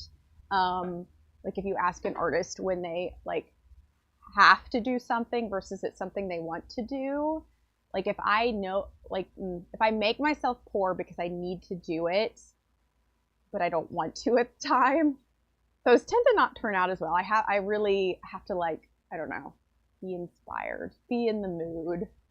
But yeah, typically a week. I would prefer to be a couple weeks ahead, blank wise. We were really lucky that John's dad has started coming every Monday, and he helps with things like drilling the blanks. So I usually try to have a couple batches for him to drill on Mondays. And then sometimes John takes them out of the mold before then. Sometimes he takes them out on Monday morning and I'm getting pictures and getting them posted and stuff. But yeah, that's how that goes. Sometimes also, it's demolding is a thing too, because I'm sometimes I'm on him like, will you please go take those out? Because 1, I'm very bad at it. 2, I put a hole in the ceiling. 3, it's dangerous. I would just probably hurt myself to get the blanks out of the mold, because you use compressed air to like shoot them out of the vertical molds. So I wait for John to do it, but that means I'm sitting here going, oh, I wonder how that turned out. Like when they're in the pot or they're in the molds, I'm like, I can't see. You can't see anything other than like just the top of the, you know, like that. Like this is all you can see when they're in the mold, is this very small surface. So I don't know what they're going to look like until he actually takes them out of the mold. But let's see. Do you guys use a drill press or a lathe? We use a lathe. My lathe, it use a Jacob's chuck with a drill, right? Yeah. Yeah, and a 4-jaw chuck, Jacob's chuck with the drill. That's how we do it. I don't think we really have room for a drill press. I also don't know if that would be worth it. I have no idea. Luckily, I don't have to do the drilling anymore. I did that very, very early in the beginning of what we, like in the first year, maybe I was like drilling. Batches. Yeah, like not very much. And then we were pretty immediately like, I think I did it for the whole first year, because I remember being in charge of cutting them too, and I hate the bandsaw. I am like I'm very careful, but the whole time I'm thinking, I'm going to chop my finger off. That's it. That's what I'm the whole time. So I told John, I can't do that anymore. But vertical mold, but you haven't tried it yet. It's definitely a different technique to pour in a horizontal mold versus a vertical mold. You get a completely different result. It's really interesting. And I'll have to say, the horizontal like block molds are not my forte. It's just a different technique as far as like temperature and separation. And in general, I know how things are going to turn out depending on the way that I pour the colors. Sometimes I do some weird stuff. Like, let's see if I can find it on any of these. Yeah, here we go. So this is how I poured them. I poured the pinks first, and then I poured the greens on top because I knew I wanted like a pink to green. I didn't want them all swirled together. It just, that depends on how I want it to look. But sometimes pigments do weird stuff like this, depending on like, I guess, the weight of the pigment. But I didn't pour this pink here at the top. It like, I don't know. I don't know how that worked. But yeah, it does turn out weird sometimes. And you can't see until you take it out of the mold. Whereas with a block mold, you can kind of see what's happening. Use a drill press, but I've heard you have a hard time sometimes. Only made a few pens, none of which you were happy with. We weren't happy with like the first several months of pens. The first month of, and that's like working on them all the time. It took a lot of repetitions, and I still have a bucket down there of some of our like first pens. Our shapes used to be really different. I'm actually gonna see if I can grab one so you guys can see the way my resin pours used to turn out. Ouch, I just hurt myself. Versus, how they look now. It's a very dusty box, so bear with me. Okay, so here is our very dusty box of some old blanks and some old pens. Like, here's an example of like how our shapes have changed. You see how much more like pointy these are. They're also a lot thinner than we used to, or we'd have some that were super, super rounded. Now, I did actually love doing the rainbow sparkle, so I probably will pour those again. Keep an eye out for that. But like, this one was supposed to be red and white for Valentine's Day. And we took them out, and John was like, it looks like meat. It looks like bacon. So, bacon colorway. You can see that these had very little separation. It all kind of just squiggled together in there because I was using a different type of pigments and different techniques. I wasn't getting that separation. This one's newer, so you can see how like there's the separation of the colors. But yeah, here's I think one of the first ring pens when we were doing that. But yeah, so these are some of the older ones. I can't believe some of these are in here. This was like a 4th of July one. It's even finished. Anyways, so that's some idea of how some of my old colorways turned out versus, they're so dusty, versus the way that they turn out now. It does look like bacon. Oh, I'm sorry, Lawrence, that the internet isn't working for you. There was a time, like early on, like 10 minutes into it, it was like buffering and bad. We're going to have to readdress our internet, which is a pain because there's not a ton of options. We might just have to do a higher tier again, but let's see. Yeah, I know it looks like bacon, but I was like, I can't put out bacon pens. Ew, who wants that? I'm sure there's someone who wants it, but I did not like the way those turned out. I wonder how people would feel if I did bacon on purpose. It would look different. It would look way different than that. It would probably look more like bacon. But anyways, that's a bit of a off topic. But yeah, so don't get discouraged when you're starting. Just know that anybody who starts anything that they're working on, improving and they're learning. Like those learning things, you're gonna mess up. They're not gonna turn out the way that you like. you're gonna have to keep, you know, trying. It took us, you know, a long time to get where we are, to get to the point that we knew, like, that I could pour them and kind of know what was going to come out, or that we had the consistency down for drilling, for turning, for all of that. So I said for the first year we had one shape. we did. We only did the 3-bump shape. And we saw at the time, that's what most shops were doing at the time when we started 6 years ago, that you could find on Etsy. One, there were only a couple of them that you could find, period. They bought blanks from other people. So at the time, no one was pouring their own blanks and turning the pens. And we knew that when we started all this, because John started with kit pens, but then his mom introduced us to diamond painting. And that's how we got into the whole diamond painting world. Because she was a very avid diamond painter. You go into her house and like every wall has one of her diamond paintings that she's finished. But yeah, when we were looking into it of like, okay, how do we do this? How do they look? How are people making them now? Is like, what's the availability and stuff? There were only a few other people making them. And I knew we could come in and we could do the colors that I wanted instead of having to, you know, order blanks from someone else and wait and having to do the whole thing like that. So yeah, that was how we got started, but it's been a long journey to get to where we are for sure.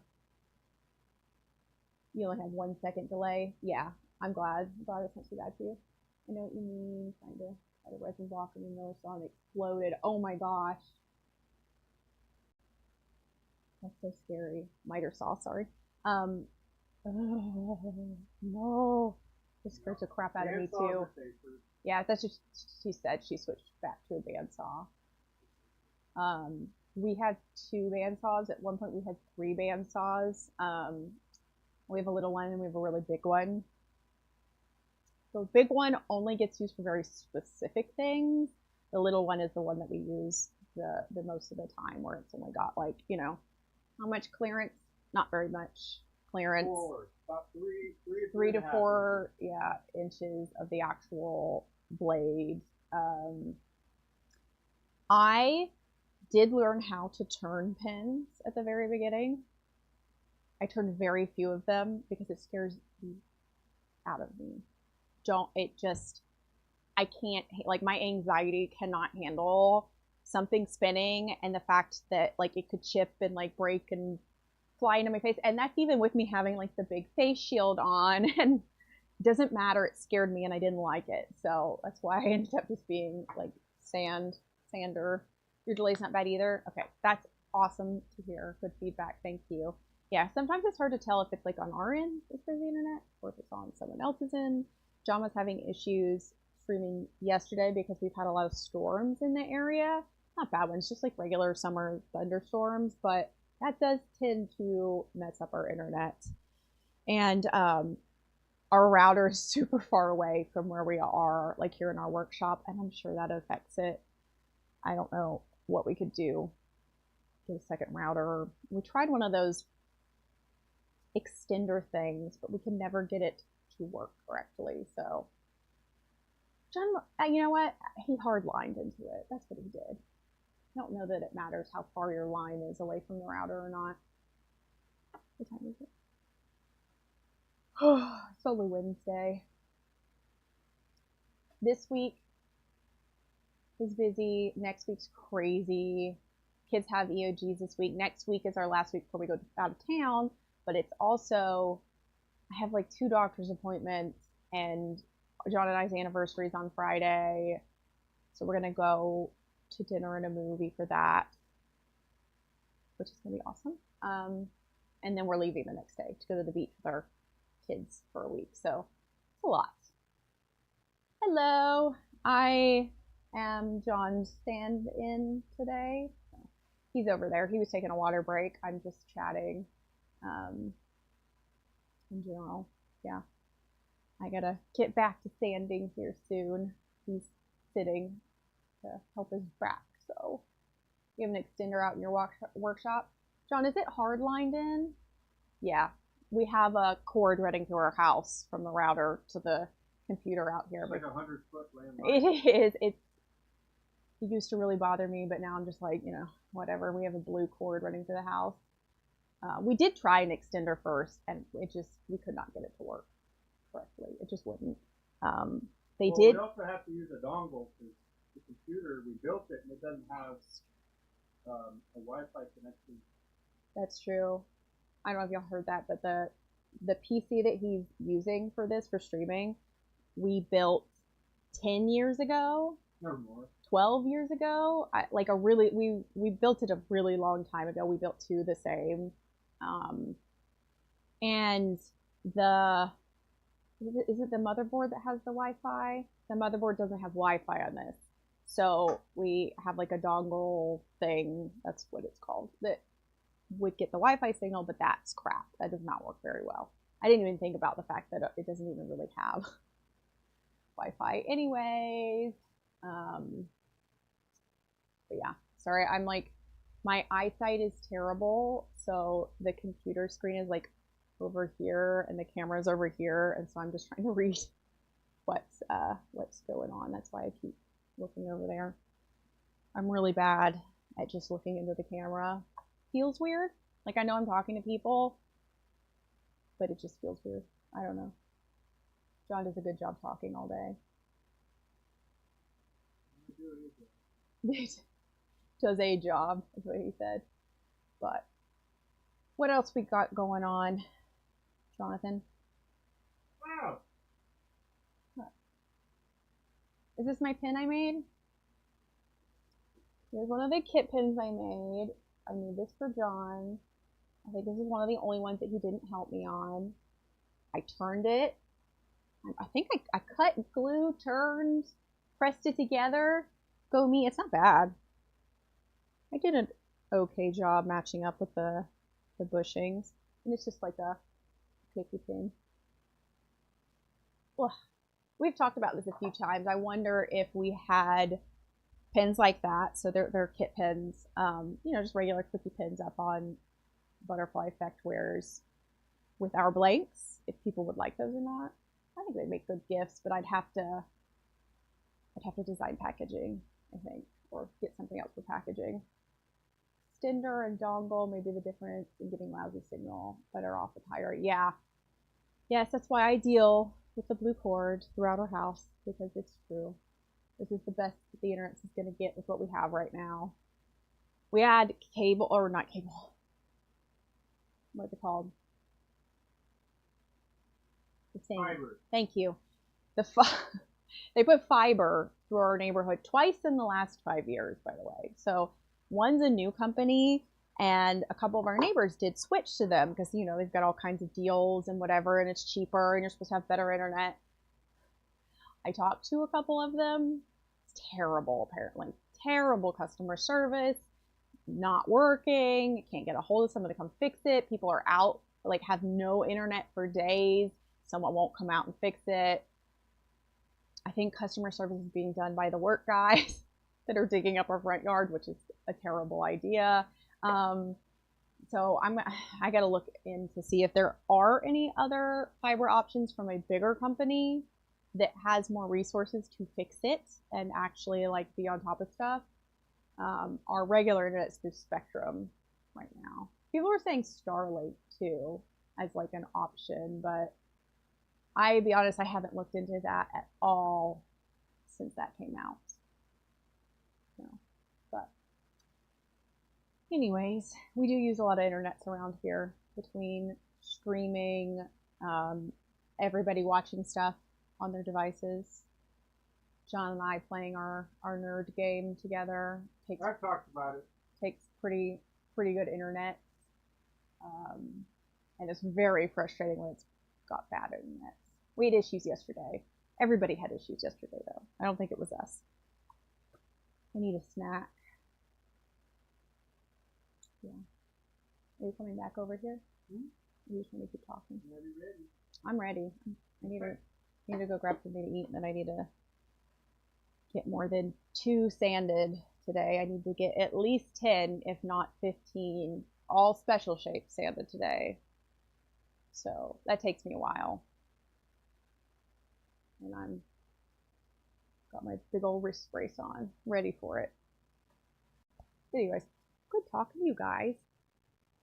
Switch to fiber in January. You've had good luck. Don't push buttons on the side. I'm not Pay pushing attention buttons. to what you're doing. I didn't push anything. Oh, you're back.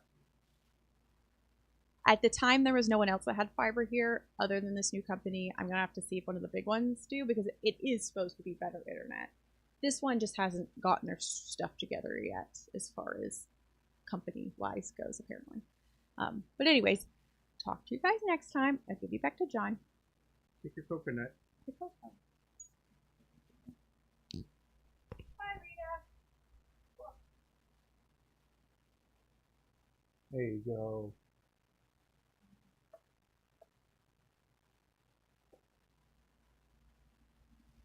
I was going to put that on the camera so you'd be talking to a stuffed animal dog.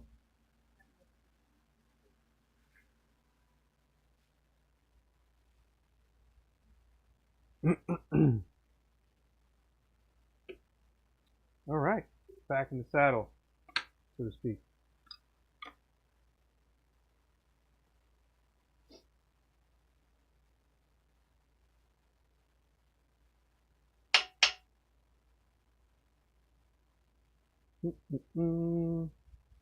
Yours was CenturyLink and switched to AT&T. Ah, gotcha. Woo, AT&T. Many years ago when I was, middle school. I think middle school, like in the 7th or 8th grade is when I got my first phone. My middle school was about an hour, well, not hour. It was about 45 minutes away from where I lived.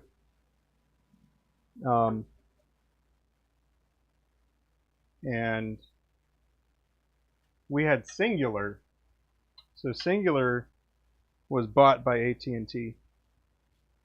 That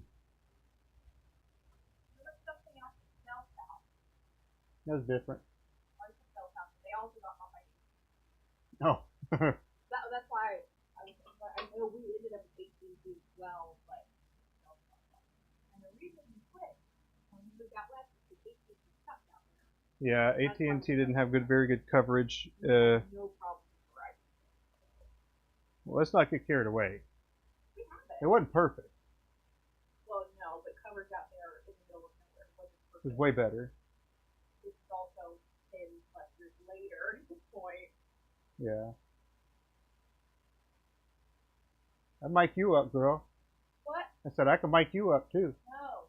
I could. Focus. If I'm talking, I will not get done, and I'm already in like one of those moods where it's very hard. Well, how do you get better at doing something? No. You just said it. Ignore it. You just said it. Ignore it.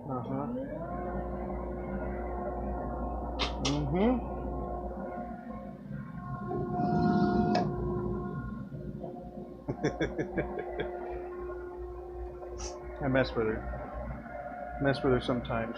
She'll give advice, but not actually heed that advice. Unless it's convenient.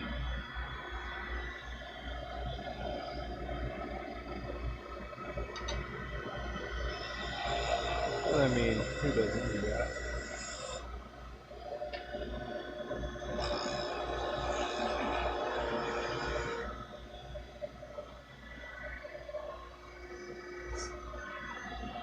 How many times do you go to the dentist and the doctor says you should floss more? You should floss more, okay.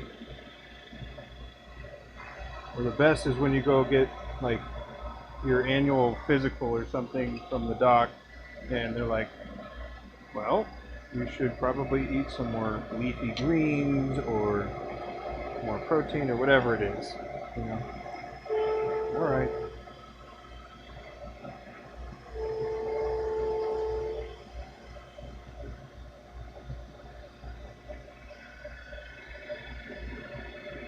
When you go to North Carolina, oh no. Yeah, I think Verizon has better coverage like that, but there's so many people that have phones I don't really know how that type of stuff works, but I'd imagine it needs like a certain amount of like, I don't know what it would be, but like bandwidth or something like that, to where it's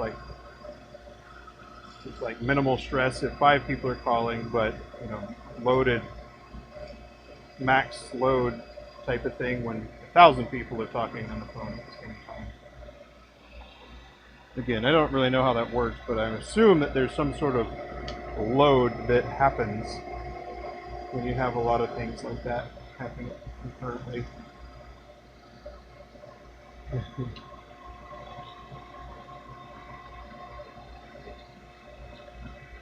A lot of us.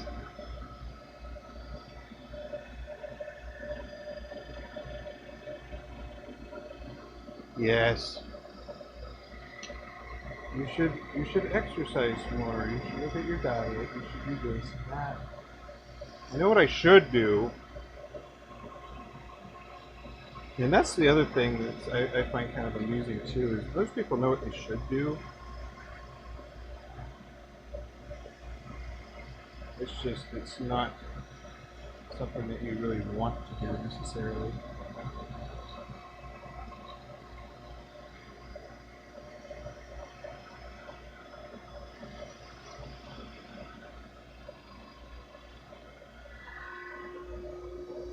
Lawrence! Welcome back, friend. Welcome back. I wonder if you like started the stream at maybe the beginning, because in the beginning I was having a lot of issues. Like for the first, well, I guess, yeah, it's 5-10 minutes after the stream started or something like that, and it was problematic for a little while. Yeah, eventually I'll probably need to update some components in this computer. They're on the, so as far as like the graphics card goes, they're on the 50 series, I think, for NVIDIA.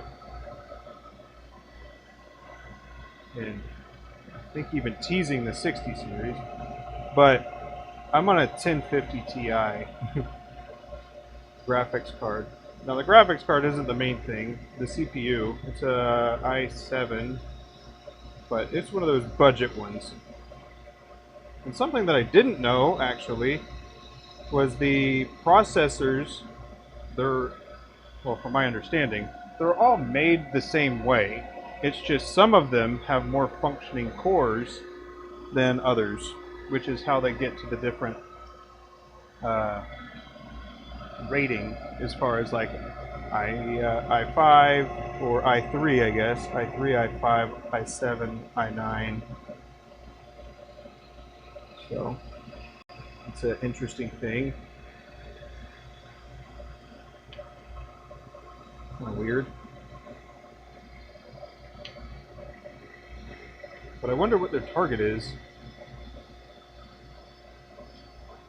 In my mind, if you shoot for higher cores in the first place, then you're going to have more running, or more likely to have a greater success. But that's why I don't run a billion-dollar, well, trillion-dollar company actually. I think NVIDIA is a $1 trillion, and Intel is way up there too. Alrighty, Rita.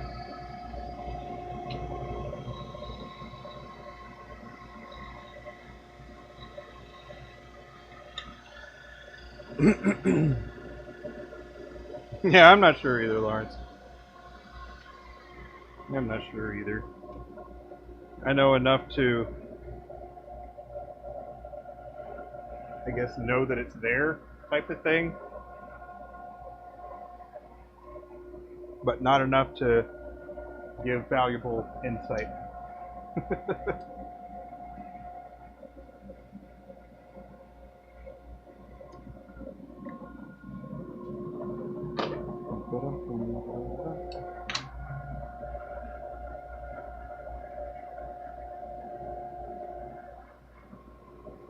very nice of you, Lawrence. How are you feeling today?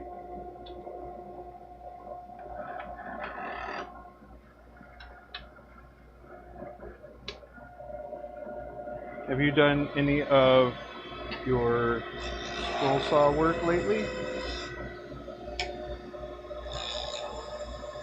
Or you have a project or anything like that that you've been working on?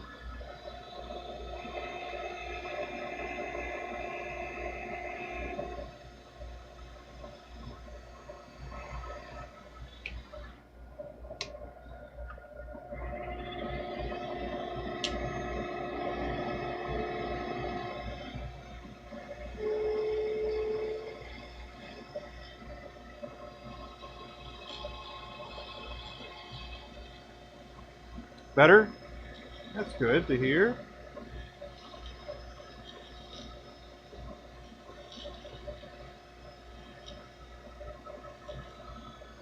You get your vitals under control.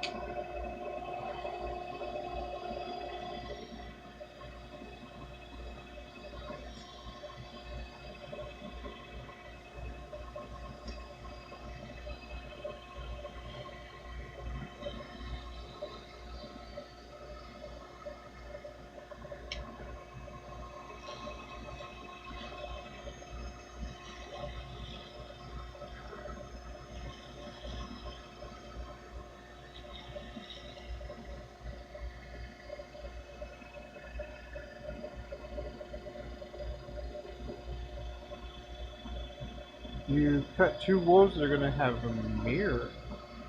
That's neat. That's going to be pretty cool. Sounds cool.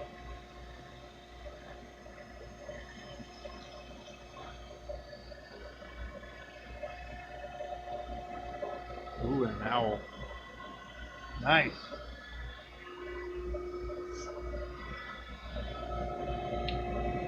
Somebody's spirit animal?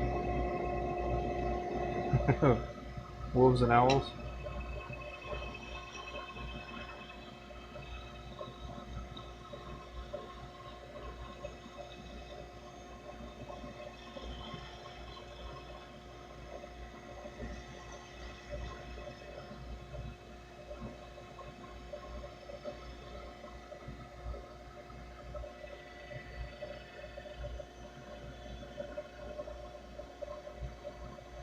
Finally got the virus. Good deal, good deal.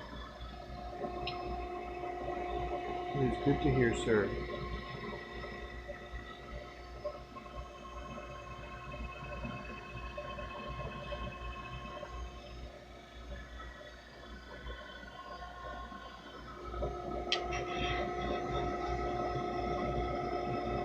Yeah, I know, right? Lawrence does a lot of scroll saw work.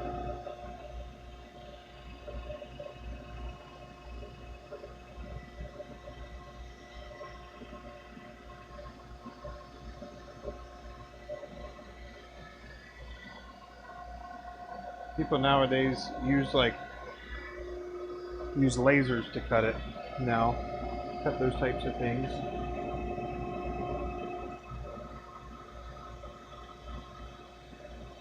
But it doesn't quite have the same impact, you know.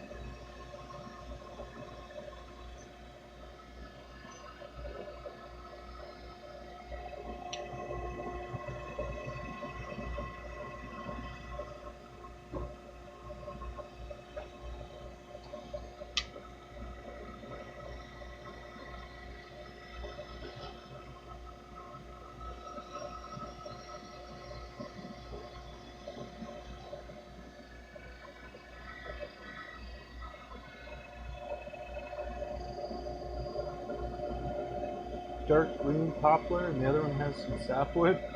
Oh no! Does that mess with the blade or the teeth when you're cutting them?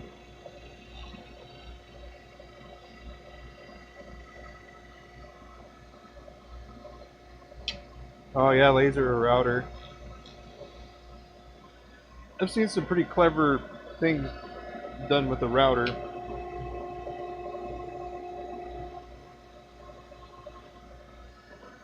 Not something that I would do, but just some clever things.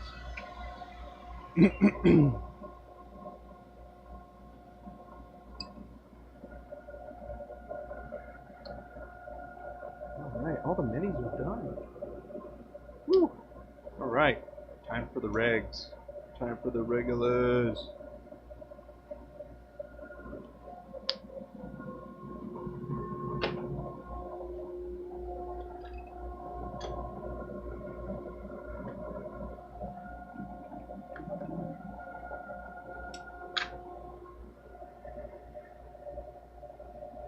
I still got my flashlight on my phone. Whoops.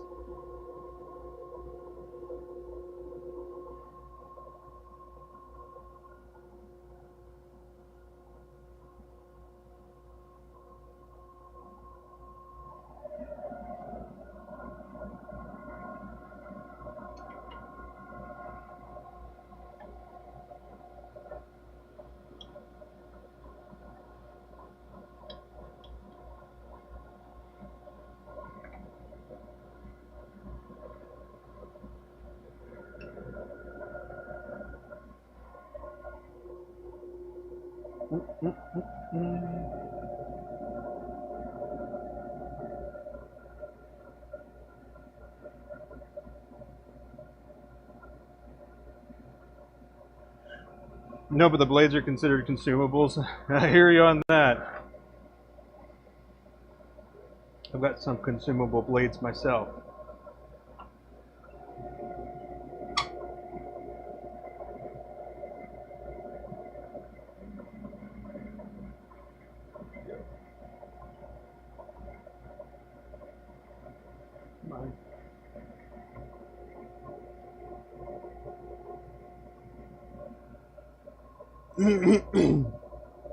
No, yeah.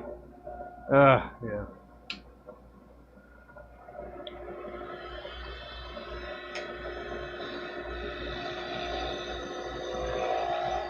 My phone battery lasts quite a while. I don't really charge my phone. I charge it like every other day, probably. I don't really use it.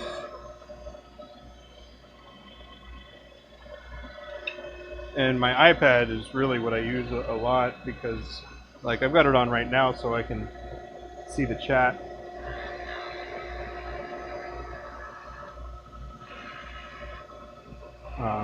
And then I'll watch other videos too.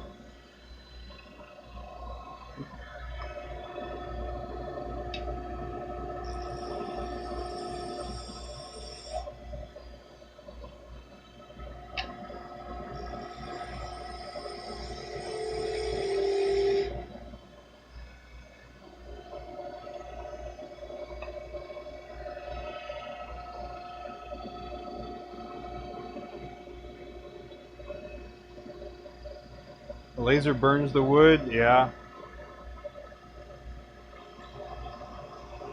I think some people are able to use that effect tastefully, but it doesn't happen very often.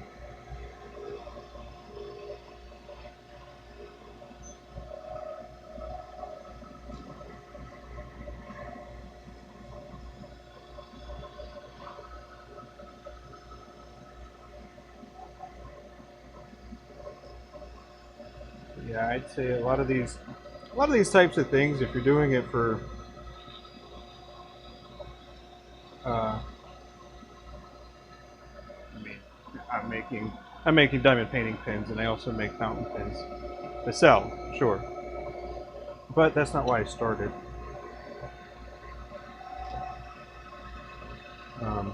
But I think some people, they just see something, they jump on it, try to make as much as they can.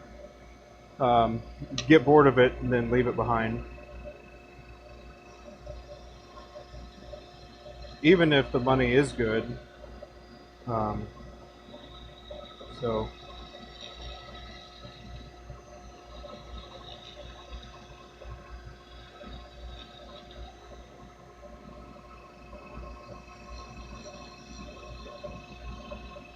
the other interesting thing is that when we first started, we were making like 75 pins a week which, you know, it was really, really taxing. So we definitely pulled back on that. But we just picked a number that we needed it to be, and then that's the kind of our starting point of what we kind of built everything around.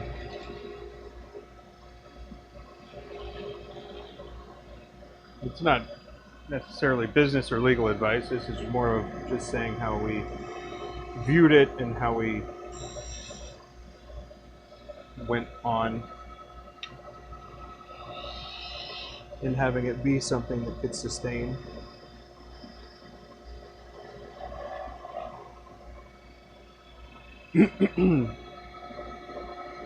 And for the fountain pens, it's kind of hard to be consistent.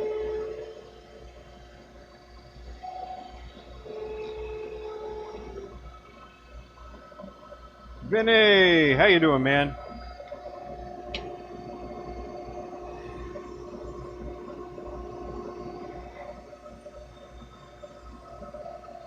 But I was working on that other video for the anniversary pin. I think that'll be kind of insightful for some people that are trying to figure out some sleeving stuff and things like that.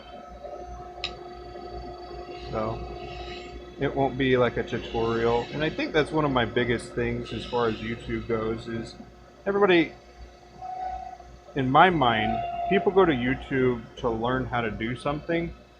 And sometimes for entertainment, sure, but to learn something, at least that's why I use YouTube. So that whole projection thing, I suppose. And then it also, that's kind of the main focus of, you know, the channel that I started, you know. I wanted that to be the kind of, the main focus is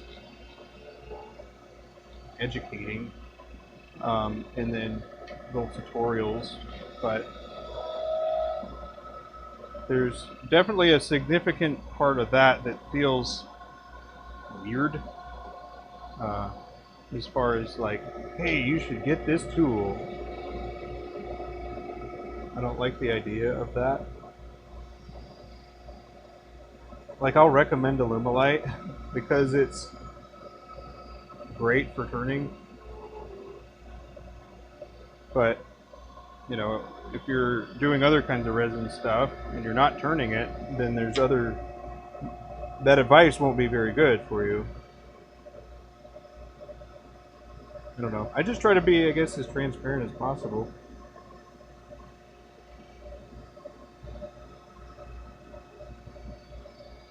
Yeah, we are good, Vinny.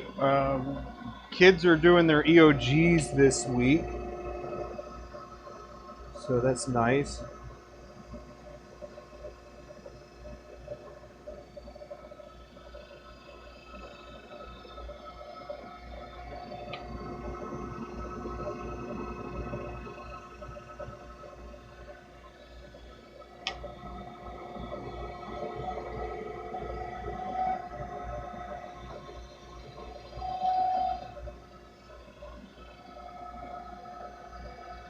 There we go.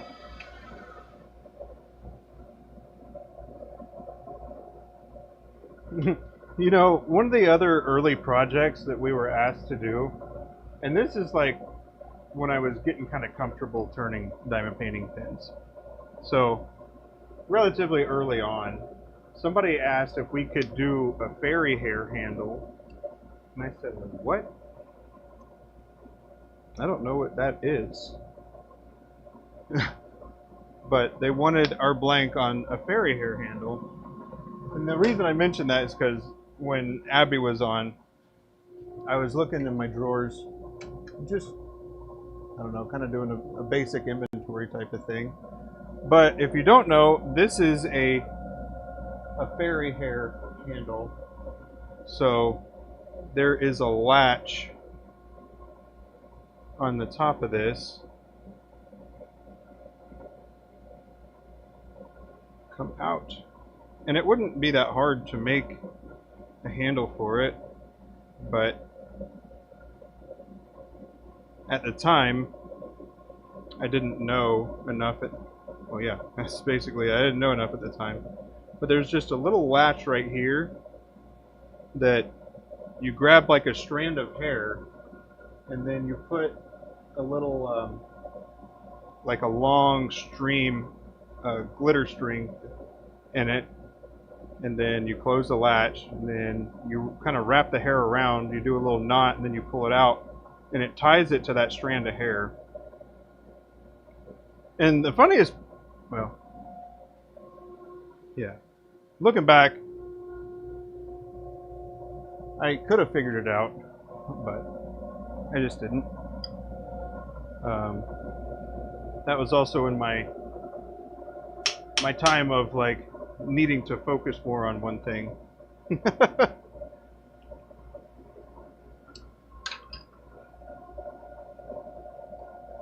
So had to pull back a little bit on my experiments, because I was turning like dragon eggs and other stuff.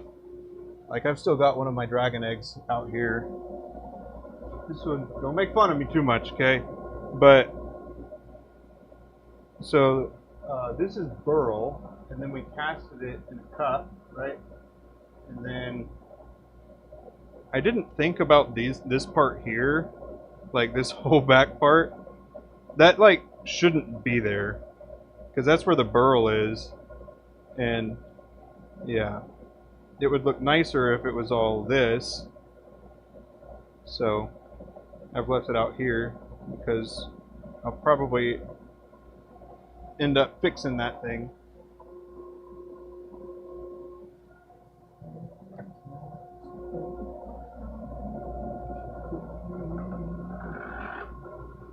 Oh, right.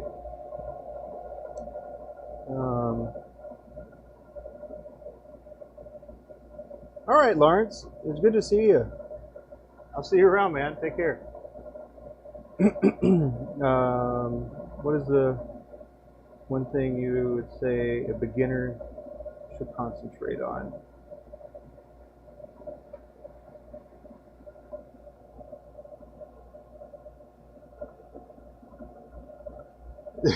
Vinny. Oh, the stuff you learn by being here is amazing. Now you know about the, what is it? The hair knot thingy. Yes, yes. That's kind of what I chalked it up as too.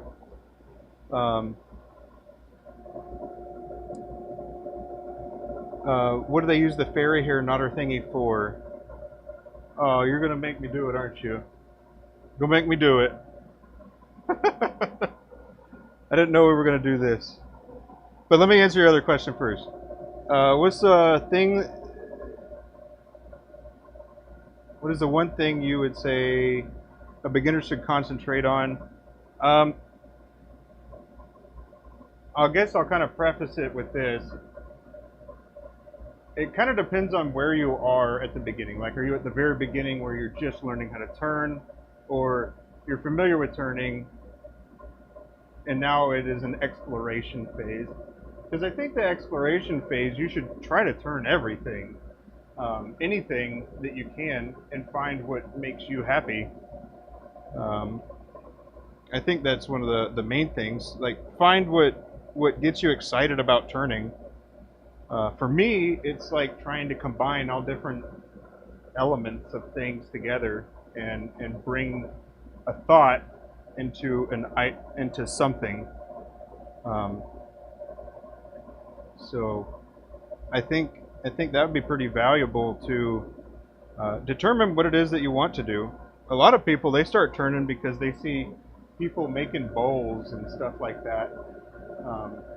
And some people, they don't ever leave making bowls. I've made some bowls, and you know, I enjoy it every once in a while, but as far as doing it constantly, that's not something that sounded appealing to me. Also, kit pins. That was something that I do like doing. In fact, I was going to set up Abby kind of mentioned it about the kit pins and going into butterfly pet squares. That's because I keep mentioning it to her because I think those would be a little bit more relatable as far as like a starting point for people. um, and it really is like in my mind one of the best things to do at the beginning is starting with a pin. It's just that some people they use that as a way to get to the next area of interest, and I just got stuck on square one. I guess is the way that I think about it sometimes. Um,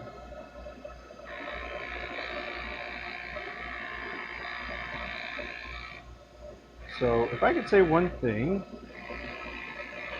I would say find what interests you most. And then when it comes to, like, if you were a very beginner turner, um, I mean, it kind of goes without saying, but if you have somebody helping you, like, point out specific things that maybe you're doing wrong in real time, that's extremely valuable. So being able to identify those things, you'll be likely being able to do what it is faster. So learning how to turn, and that's as I slowly work on it. That's kind of the point of the 30-day thing that I'm working on. Is basically to get somebody that is unfamiliar with those types of things, and then be able to at least have an idea of what to look for, or and things like that. Because when I was looking at all of this stuff, it wasn't as prevalent. And for the old timers that have been doing this for many years, the information was even less not relevant, available. Sorry, it was even less available. Like, I went to a woodcraft, and there was a guy that was suggesting, why don't you get one of those DVDs? And Abby and I still kind of have an inside joke about that. We're like, we don't even have a DVD player. So really, it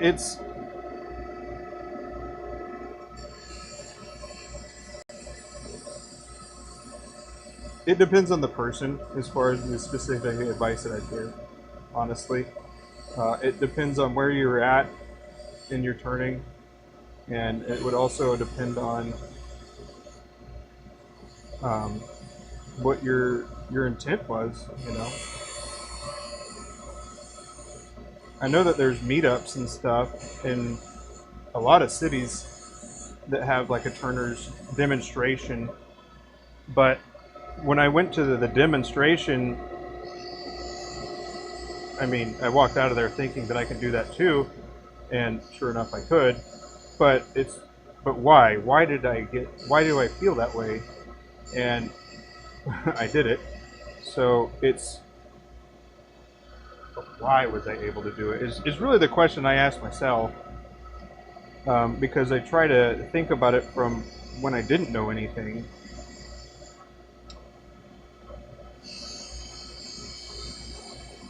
But it's just repetitions and guided practice, I would say.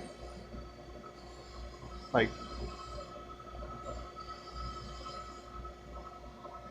I think tilting the carbide is a pretty good example.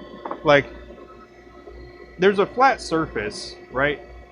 And what you hear is you always want to keep it in contact with this surface. So your mind is saying, just keep it in contact, and then go across and do the shapes that you need to.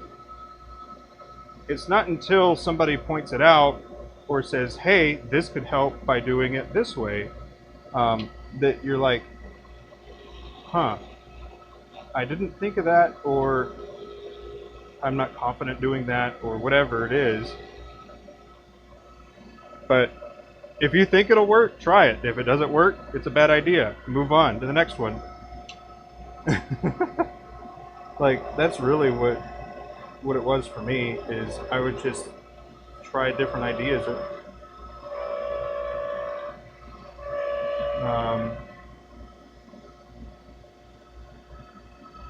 And see, for you, Rita, I'm just now going back. Sorry, I was doing a little reminiscing.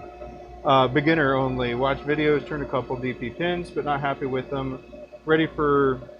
Not ready for bowls. Don't have any chucks, and kit pins seem more complicated to learn than DP pins. All right. Well, I'm not going to try to sway your thoughts. We're just going to go from there. And the advice that I would give is keep a little note of what it is that you don't like or want to improve. And then this is the uncomfortable thing about it, is you have to keep doing that particular thing.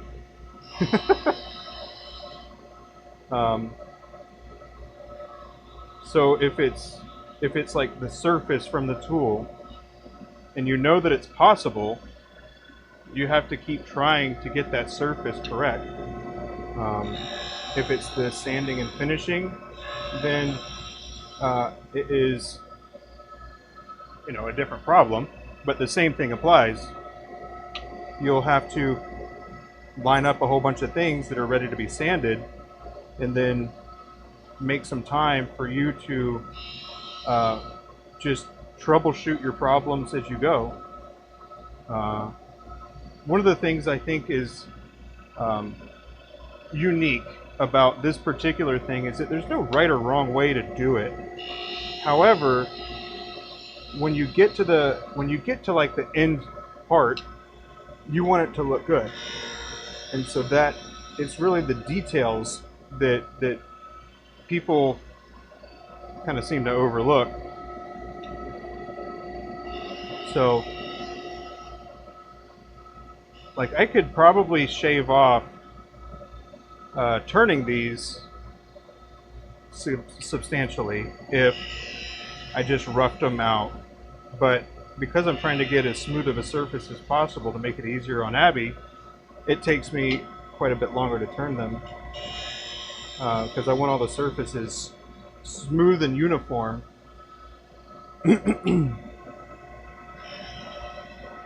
That way she doesn't have to use a really coarse grit sandpaper to smooth those parts out, and then you'll set yourself up for different problems at that point. Because if you have gouges from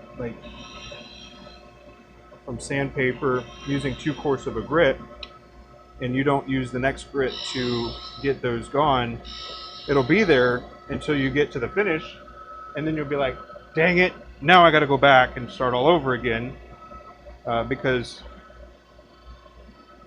that's just how it goes. And don't be fooled, it still happens to Abby, by the way. She just is more consistent at it and faster at it than I am. So it still happens. On blanks that are really long, I usually end up with a little bit of what I call chatter in there, and that's from the blank vibrating on when I introduce the tool to it, and it causes those kind of ripples in there, and that still happens to me too. But it's a combination of things, and being able to identify what it is very valuable, and it will accelerate your learning process by somebody being able to point those things out, have you solve it faster. But at the end of the day, you still have to do it. Pinworks, if you could piggyback, you've tried to find YouTube advice on how to handle carbide tools for turning pin blanks. We've tried to find YouTube advice on how to handle carbide tools. I made a video on it. I did make a video. I'm pretty sure it's called Turn Resin Like a Pro with Carbide or something like that. I don't talk. I don't think I narrate it. But I do point out all these different things because I think that they're valuable.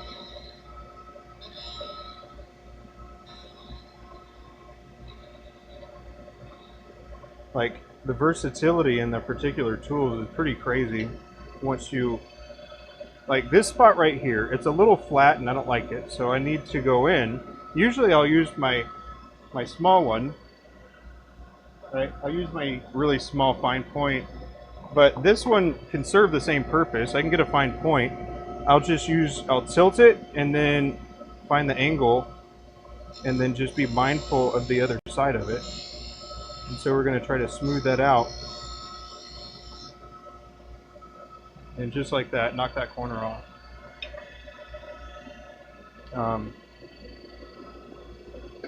But yeah, there's the thing is I don't know. I don't know what exactly it is of why people don't want to share those types of things. But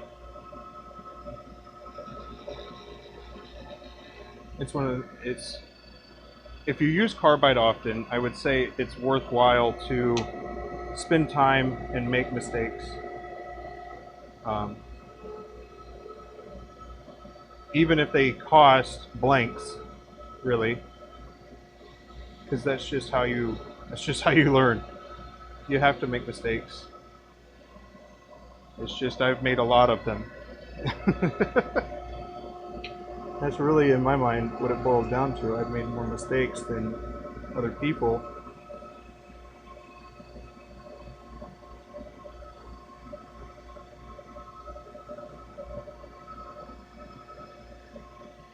And I also lose sleep over that type of thing, which is not something that you want to likely have. But I think about these things like, I think about them like while I'm laying in bed ready to go to sleep. I always joke around.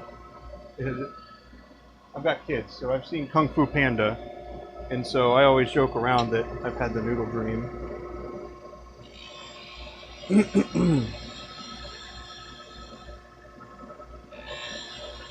But if you're unfamiliar with that reference, it's basically, well, Jack Black is the panda, and his dad, who is a duck, wanting him to take over his noodle restaurant business.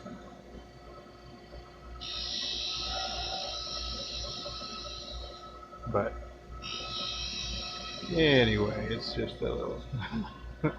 But yeah, I mean, that's the other reason why I stream the way that I do for this particular thing, is so people can ask questions. I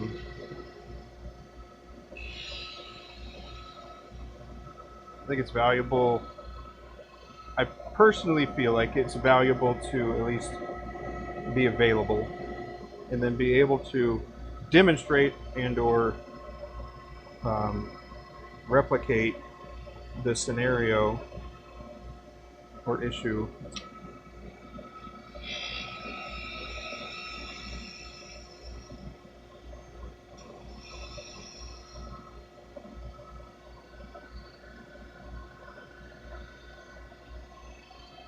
But I will say that practice isn't sexy.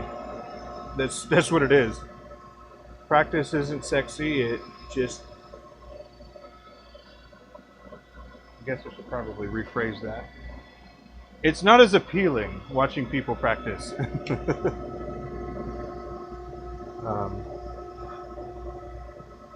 But I'll still make mistakes. Make them often. Analyze what happened. Determine if it was me or the machine or the tool or whatever it was. And that's I guess that's the humble element that needs to be maintained. Is it's not necessarily the tools, and it's not necessarily the machine. It could be, I don't know, the way you're standing. Like the bearings were causing that little bit. And the reason I knew that is because I had made all the other mistakes already. So now I know that the bearings had caused that problem. But I was sure it was the machine. I wasn't sure what specifically on the machine. So y'all suffered through that whole replacement with me.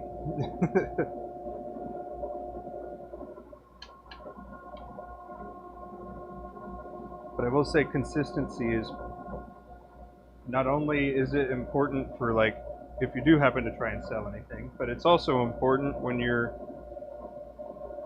doing your own thing.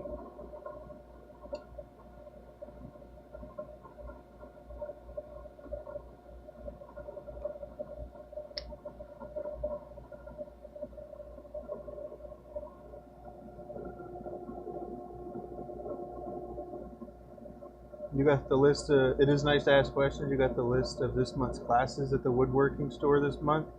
And none of the classes are for turning pins. Well,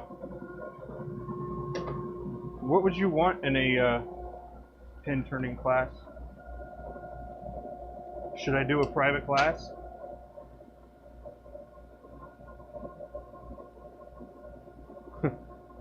I guess that's the other thing too is, you know, people have to determine your credibility, which, understandable.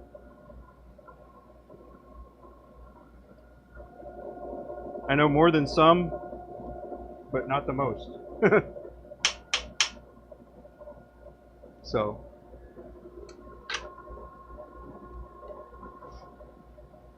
and I have thought about that specifically as well, of doing a kit pin, just doing it start to finish. I've done it on video before, but there are, well, I've done it for bespoke and kit. So I have done that, but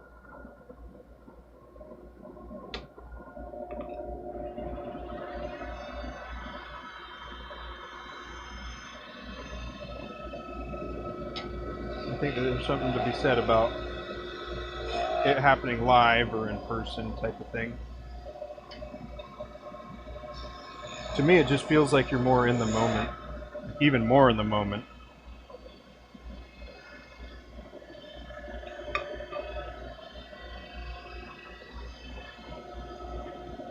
If that was a scale of something.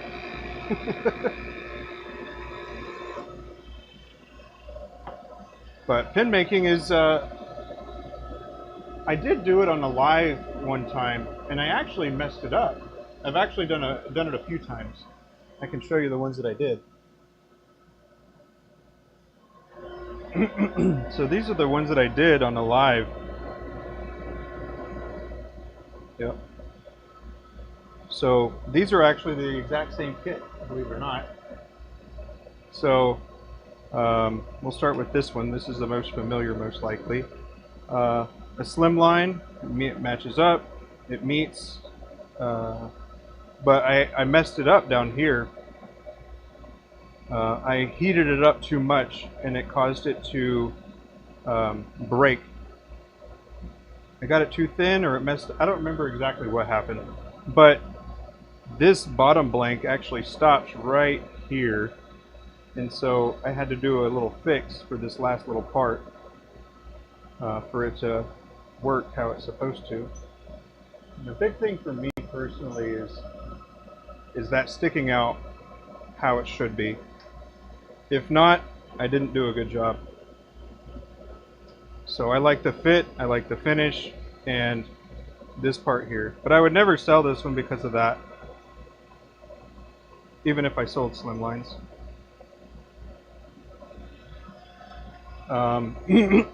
This one is actually, this was done I think with Purple Heart, and what I wanted to do was show that it's pretty easy to make a single barrel slimline. You can see again. Here, let me turn the light. Let me turn this stuff off right quick.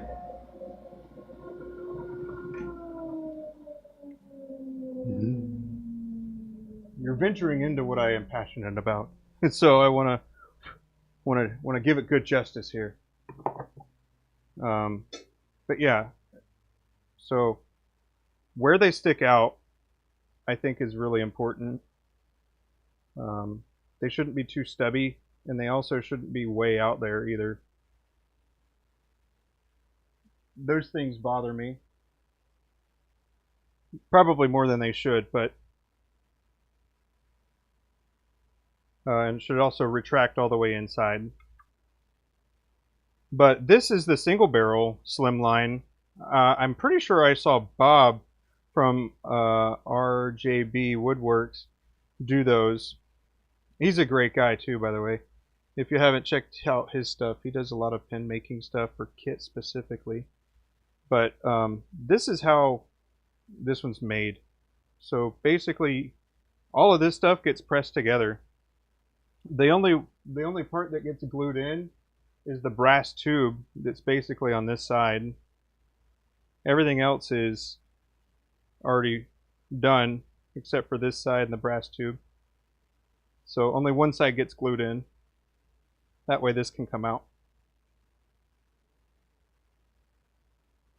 There we go.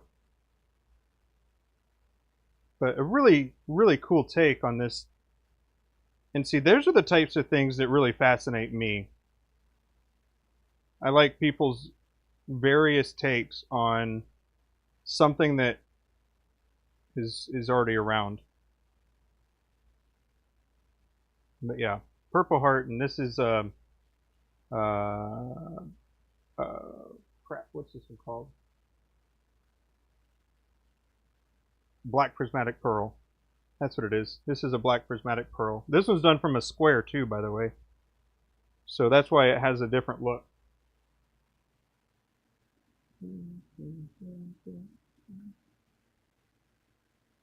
Abby made so many black prismatic pearls at one point that those were my testing things for a while. Not exclusively testing, but here's another example of a rod in black prismatic pearl. Some of them ended up really dark and some of them ended up really light colored. And because of that variation, we didn't feel comfortable selling them, even though we were selling at the time.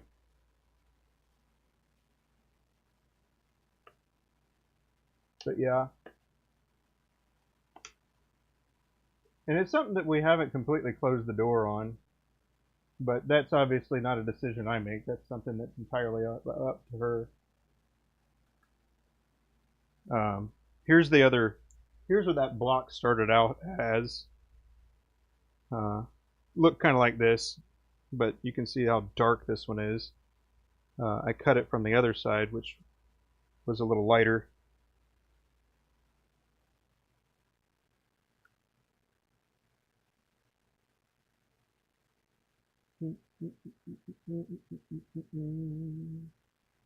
Your live center must not have been in all the way. You can't get it to retract from the bar. Get your pin out. Huh.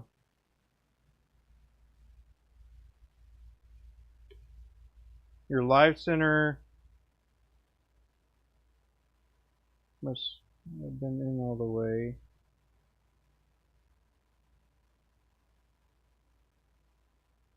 Oh, okay.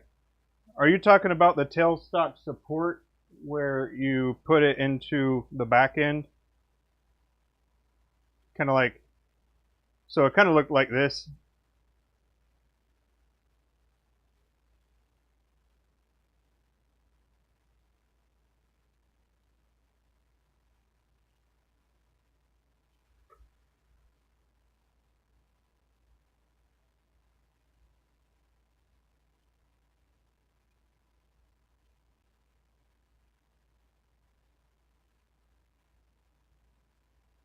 But yeah, if your live center is like stuck on that, I mean, you should just drop the tailstock lever and scoot it back, and then, or retract it by winding it. But that is another reason why I never have it all the way set back. I always have it advanced a little bit. So I guess it's a little less than halfway, but that's usually where I have it. From about right here is where where the live center will make contact with the screw that's inside.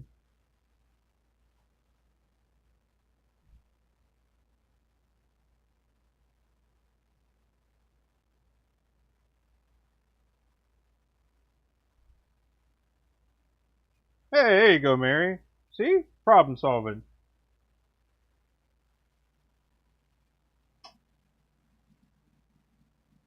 And don't feel silly. I mean, the reality is so many of these things are like, well, why didn't I just think of that? Because you didn't. That's why. It just is what it is. And I've had moments like that. Shoot. This is a constant reminder of one of the dumbest things I ever did. I don't know if you can see the spindle or the threads on this spindle, but I chewed those up the very first day I got this lathe and got it set up. I tried to take the stupid faceplate off, and then I was introduced to grub screws. Yep, that happened. So the trick is to not make the same mistake twice, because as you probably as you probably know, life has a way of presenting you with the same problem until you're able to overcome that one. Some people don't like the word problem. They prefer challenge. Either way, whatever you want to call it. Obstacle. That'll work too.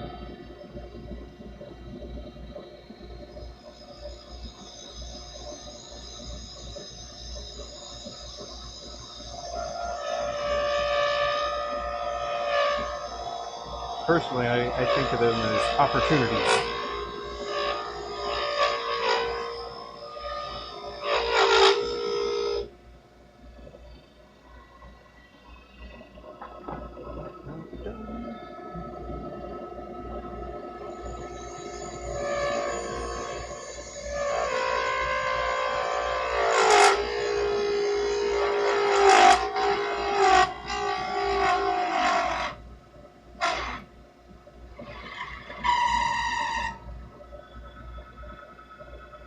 So I don't lock my tailstock. That's why it moved. So I tighten it up just a tad. But that is why it vibrated loose, and that's also why it stopped.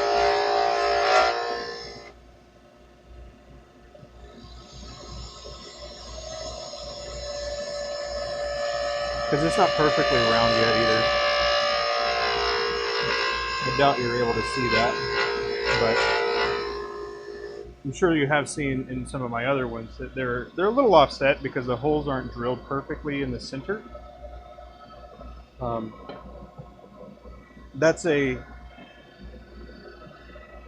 That's just a thing that happens. But when you're turning between centers, they always match back up.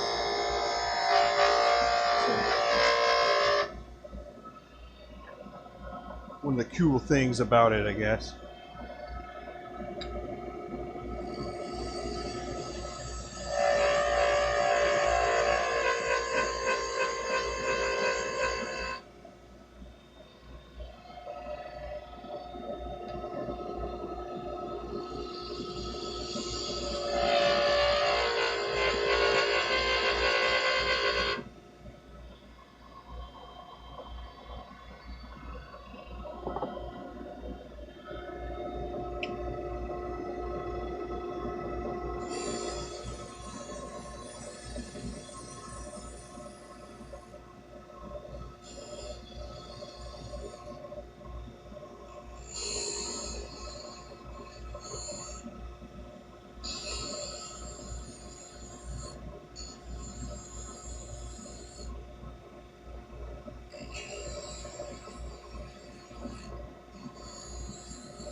can't get the bolt off of the mandrel.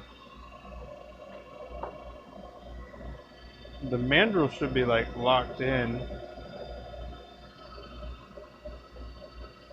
Should be able to grab it, and then are you talking about the brass knurled nut? You can get like either soft grip pliers or use regular pliers with like, I don't know, a paper towel in between the teeth. That way you're not marring up the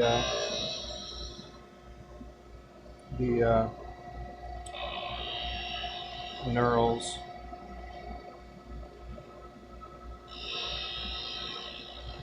Nail polish remover.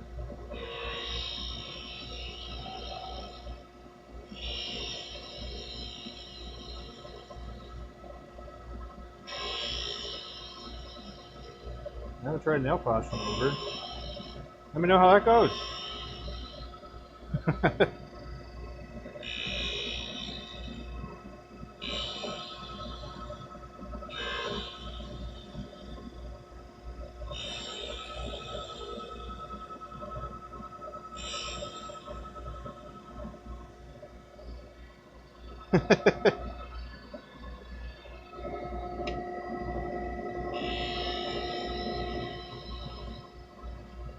You know, it's kind of funny when I tell people the way that I started, the how I started making the pins themselves. They're like, well, why didn't I think of that?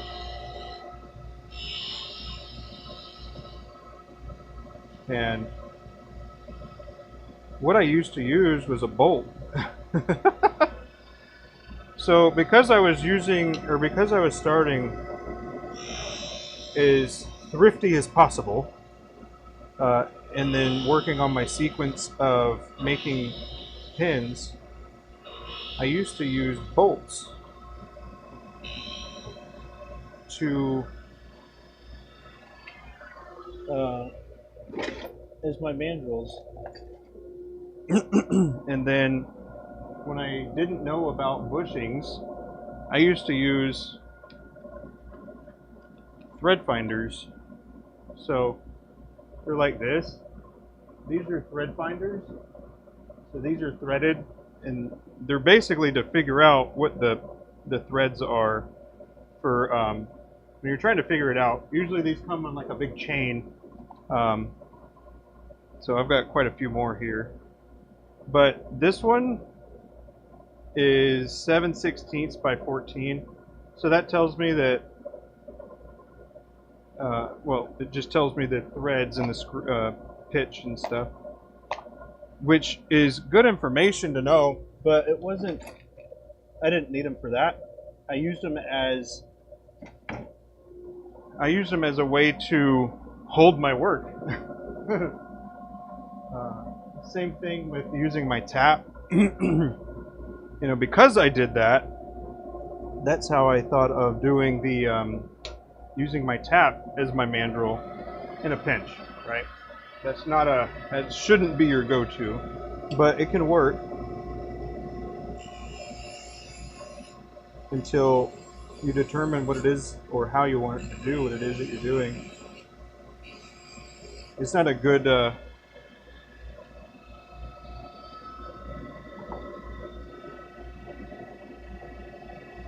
not necessarily a good way to do it, but it does work.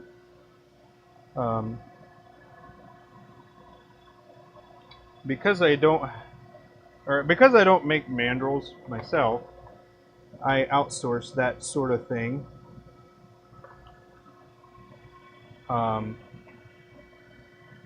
Machinists that are savvy with those with threading or have CNCs, those are good people to know, I would say. So here's an example of what I'm talking about. So because I don't have a mandrel for this particular thing, and I was trying it out, I was experimenting, what I did is I threaded this. This acts as a buffer between the Jacob's chuck and this part here. all this does is it threads in. But the reason I say it's not good for long term is because it doesn't go very deep, and you're likely going to snap this at some point.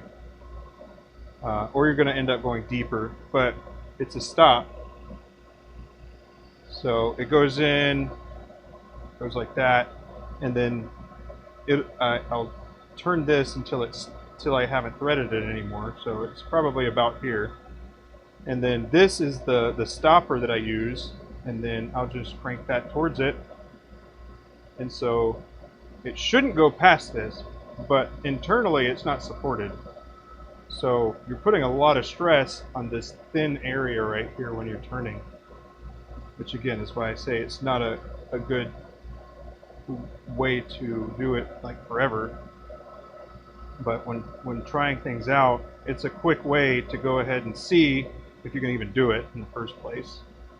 So this goes in a Jacob's chuck. I use my livestock there, live center there. And these are actually to give it a little bit more buffer so it's not buried all the way into the chuck, because I don't want it to slip around. Yeah.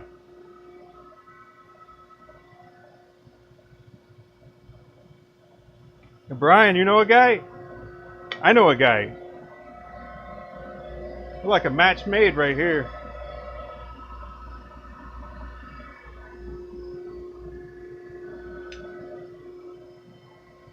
I did meet Brian when I went to the Turner's Expo in 24.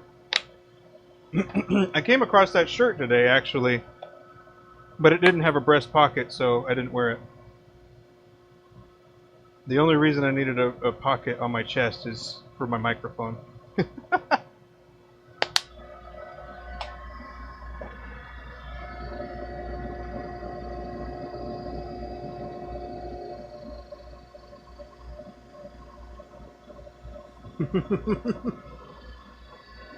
He heard me. He heard me. He was thinking, you know, I think John's about to say something that I'm going to want to chime in on here.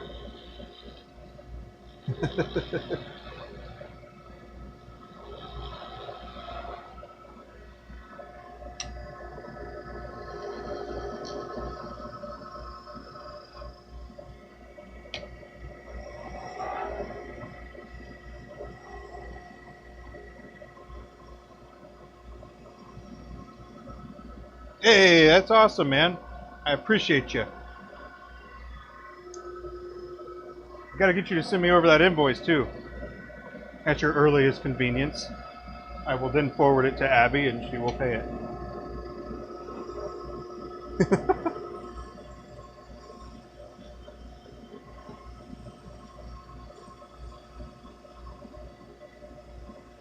It is. It's funny, Benny.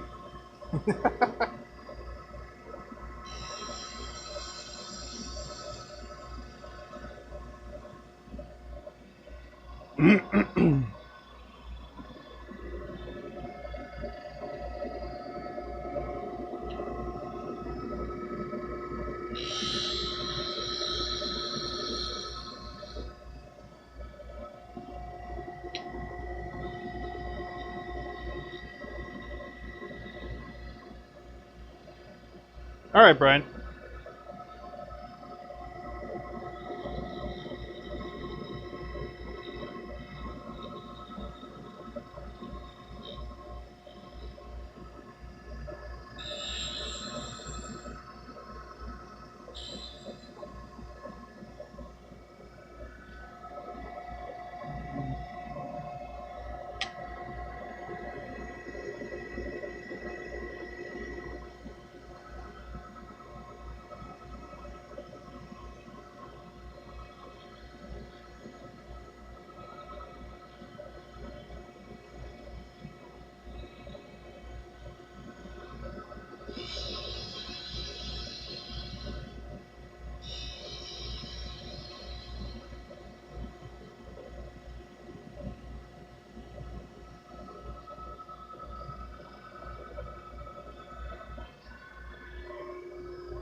One time, a while ago, I thought about a chest cam, like a chest-mounted cam would be good for getting like a good view, but because I moved, it was not.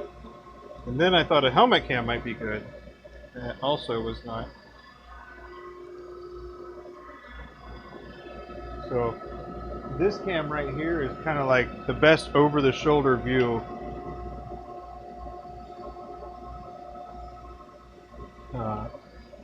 I can comfortably be in, or comfortably use, and it also provide a good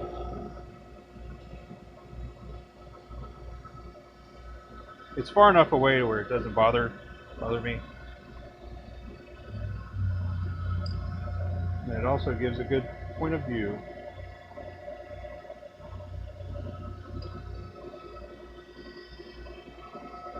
And believe it or not, setting up the cameras,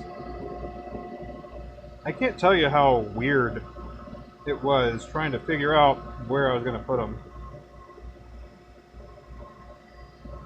I bought some mounts and stuff like that, and I don't even use them because they weren't accomplishing what I wanted them to. So, if you do ever plan on streaming at some point,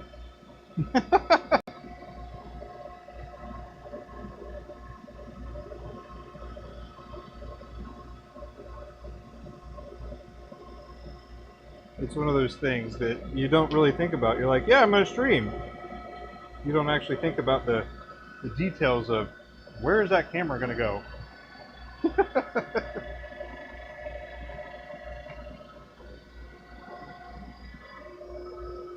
And I don't watch many like videos that are done like this exactly.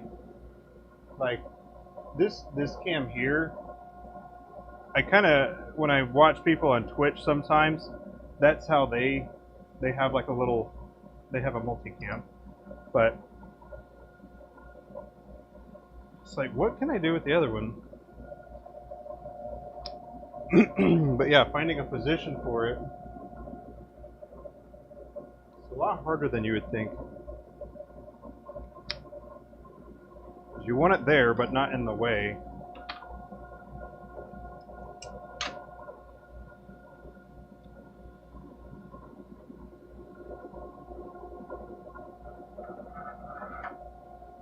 So I tried a lot of different places before I figured out the positioning that I liked it.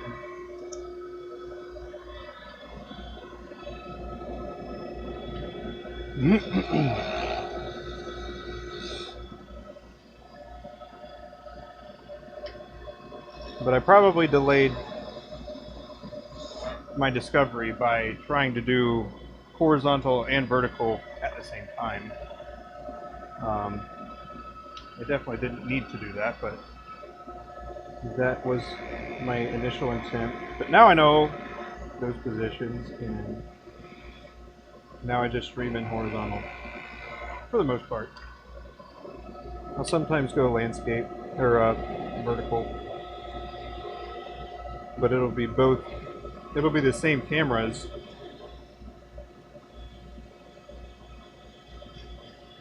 But I don't think people are going to stream.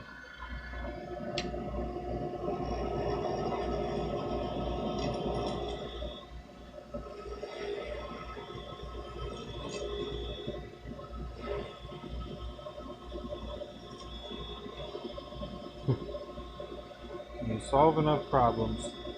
Man, thinking about setting up. Whew, that takes me into OBS too. Oh. I spent so long in OBS trying to get everything matched up, and I was so excited when I was like, Abby, give me your phone. I can get that on here too. Once I figured out how. I mean, it took a while.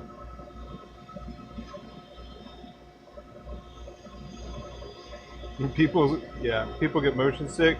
They might, yeah.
I find this shape to be quite challenging, actually.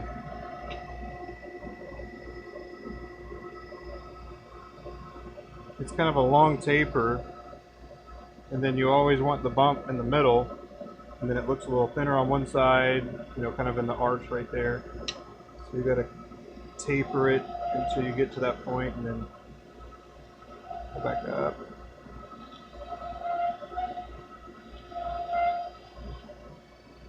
So getting that part right is hard sometimes.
Rita, thinking back to that question that you asked before, what advice would I give to a beginner?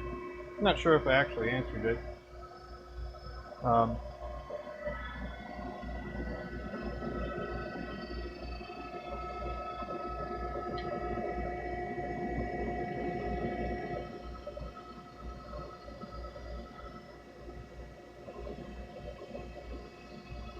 Yeah, I'm not sure if I answered that.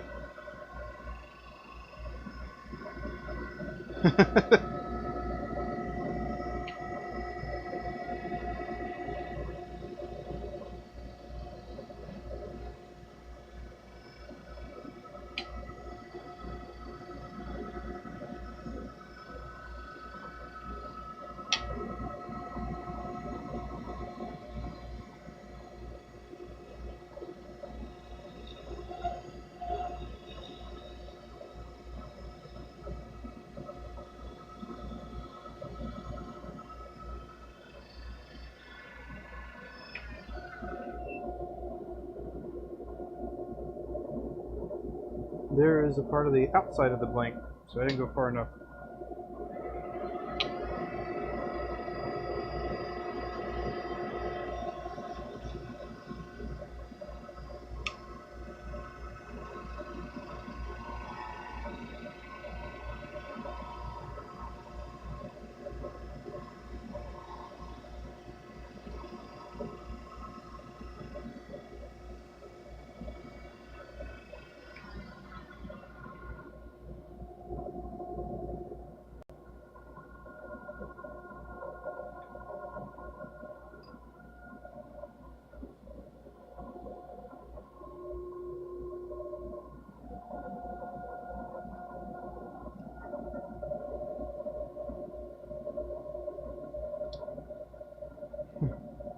Alright, good. You just need to go out in the shop and overcome your fear of failure. Yes. Man. When I started, man, there's a lot of reflecting kind of stuff going on today. But when I first started, you know, Abby wasn't making blanks, I was buying blanks. And oh my goodness, it was the only thing that would cross my mind is like, oh, that's a $10 mistake. Oh, that's a $15 mistake. Oh, that's a $5 mistake. And I'm like, oh my goodness, I gotta stop thinking about it like that. I also knew from the beginning that I wasn't going to start trying to sell anything until I had things ironed out. You're going to get better over time, but you know, when you don't have some things ironed out quite yet, it's one of those things that's kind of weird. So that was just, that's a personal thing for me.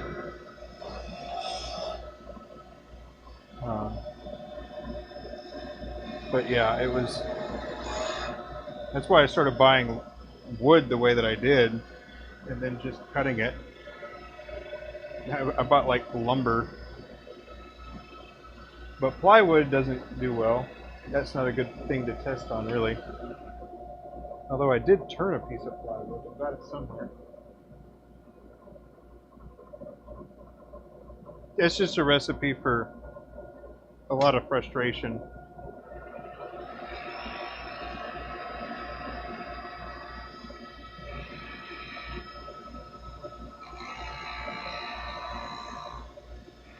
I'd rather go out to the woods and then find a branch that fell over and get some pieces off of that and then go from there. I mean, I also showed that one piece of fire starter wood, the kindling stuff, and I made a pin out of it. It was very tacky. It's in a bag inside, I'm pretty sure. Because it's got a lot of sap on it.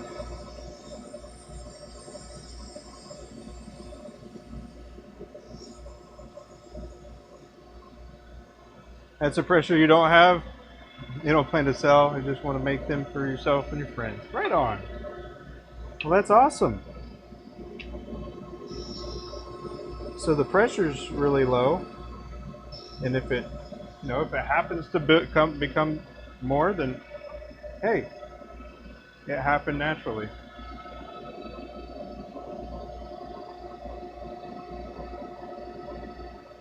Wait till you get a part that's 10,000. Well, I definitely have not experienced that, but I will say somebody sent me a $500 block of Operex, and I felt like it was thousands of dollars. They're like, "Can you make me a pin out of this?" It's like, maybe?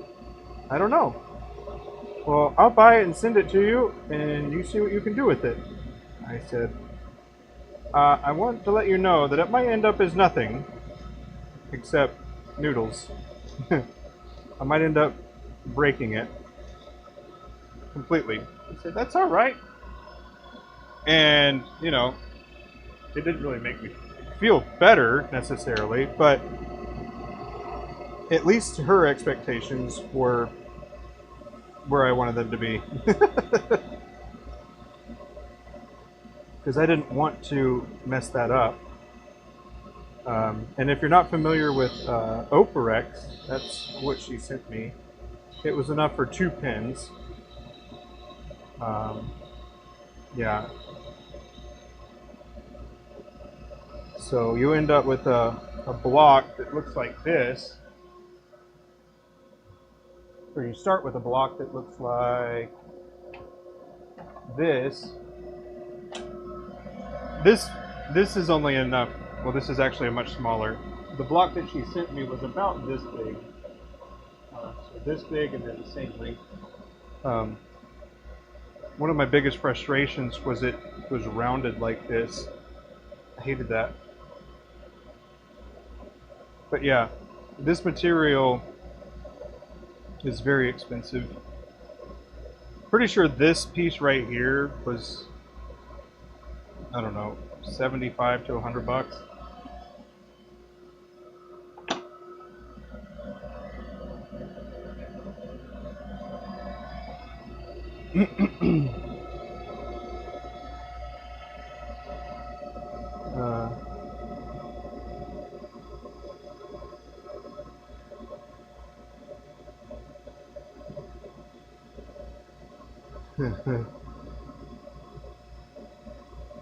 Wait till you get a part that has 10,000 worth of work on it. Oh man, that makes it even much more worse.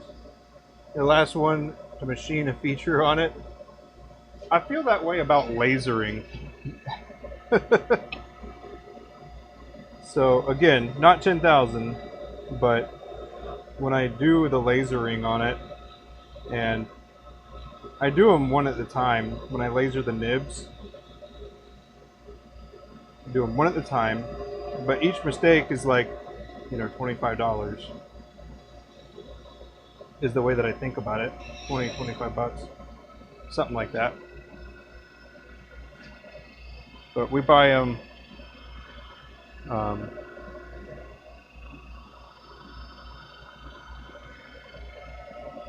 It's kind of crazy. We buy them in a larger quantity.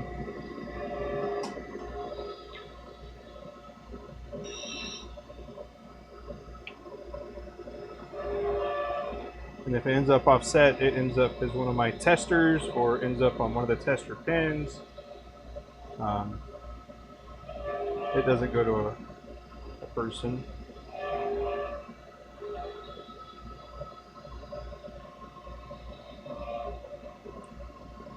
I don't like the idea of somebody else,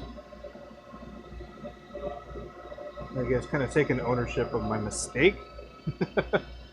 It just doesn't sit well with me.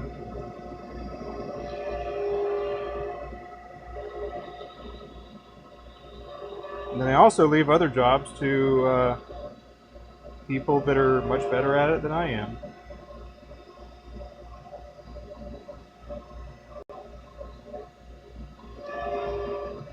Like the mandrels and stuff like that.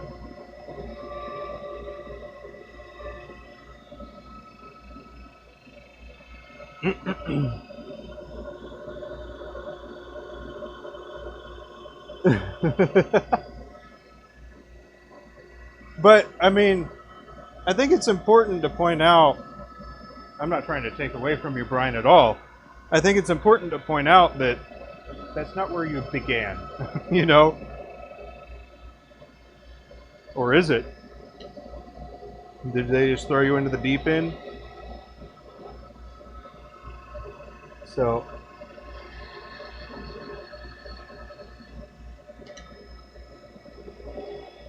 I can't imagine they would have put you at that position at the very start of it.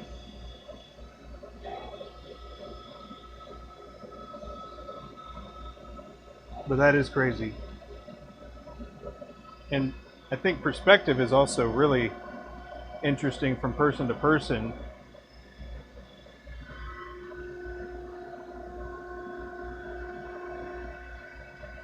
And then that whole sense of like responsibility and ownership too is something else. I think I'd rather have somebody worried about working on it than being super duper comfortable if it, I don't know. I think people that are more cautious tend to get good results. This obviously doesn't apply to everything, but because some people, they don't actually know what they're capable of until they're put in a position like that.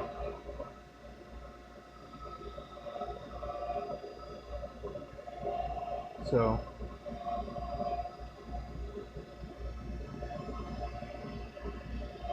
kind of interesting. Oh, whew. Yeah. That's what I was hoping, man. I hope that they didn't just throw you to the deep end like that and be like, here you go, don't mess it up. And then one little small head turn the wrong way and then you just throw the settings off or whatever it is and you're just like, oops. My bad, team.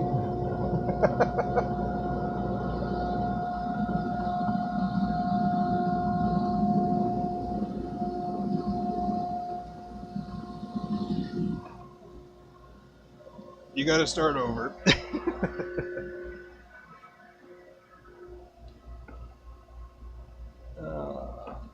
I think I've shown y'all this before.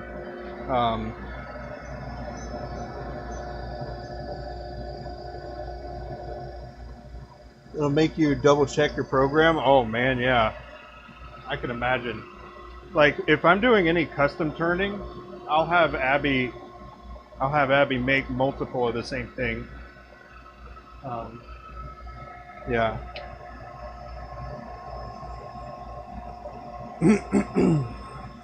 And so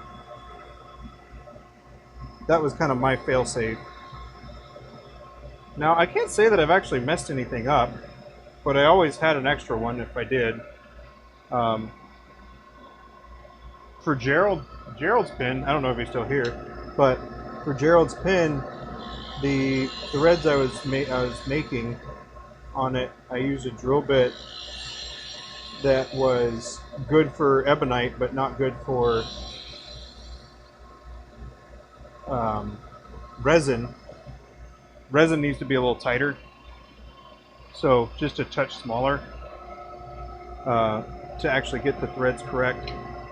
And so I did actually have extra blanks if I needed to remake the whole thing, which I would have, because that's the other part of being a small business is,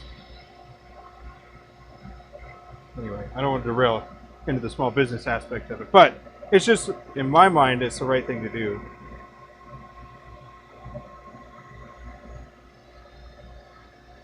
Let's see. The most you ever spent on a pin blank was 75. Still haven't turned it. You keep procrastinating and waiting for the perfect project. Man, I hear you on that. I've got some things that I hold on to like that. So this is what I was talking about. This is probably the most expensive blank I ever bought, including, I think it was a $75 shipping with a surcharge and all that crap. But this is ebonite, but the person that I got it from, they make their ebonite, so they do a lot of cool designs and swirls and colors and stuff like that, and they make them like one rod at a time. But he is on Instagram. It's Anton. I've only used a small part of that, and I use it on a section. But some people make the whole pin out of that. But that is the most expensive. Oh, the blank itself, I should kind of forgot to say. I think it was 100 or 115, something like that.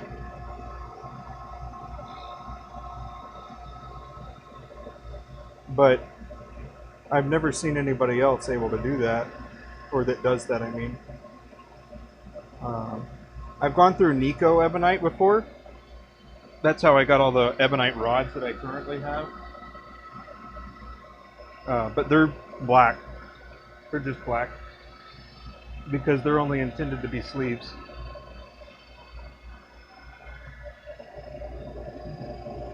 You can't do everything till you become interested. Yeah. That's true, Pinworks. You're right about that.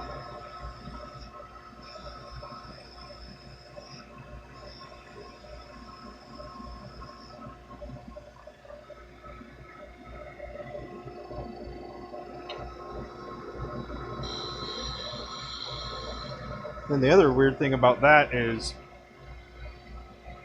if you don't use it, you get out of practice.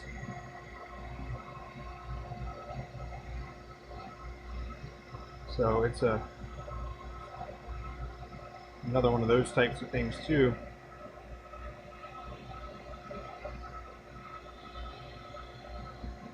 Like the first beach trip we did after doing this full time, I came back and I felt like I was so like it was not as simple as getting back on the bike and riding it again. I had to like make some adjustments here and there and figure out what I was doing. But I think I've got that pretty well sorted at this point.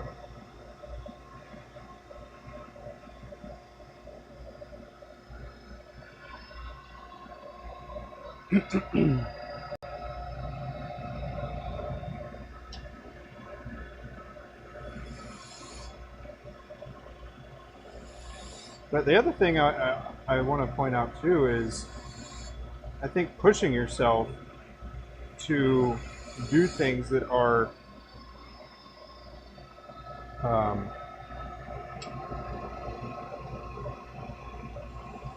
not easy, I would say, is also how you kind of grow and develop more. So I kind of view bowl turning as that for me. Like to some people, turning bowls is really, really easy. And that's awesome. Or doing segmented things like that. Those things are just not something I've done very often. I understand the gist of it.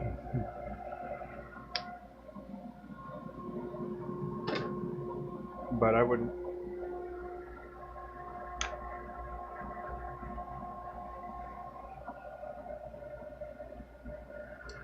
expect a perfect outcome every time. I'd hope for one.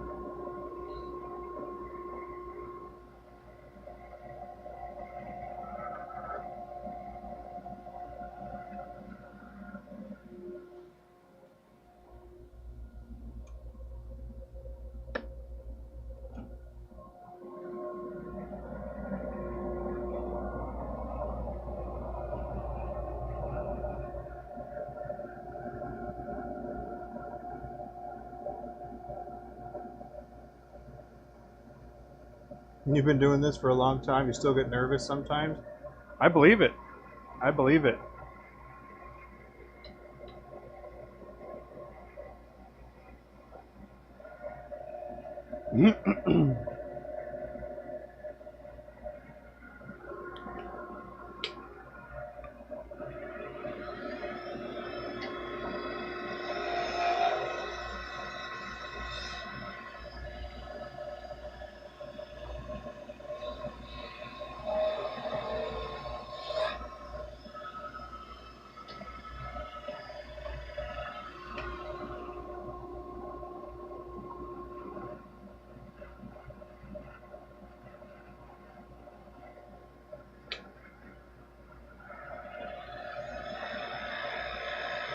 Is it time? Is it time?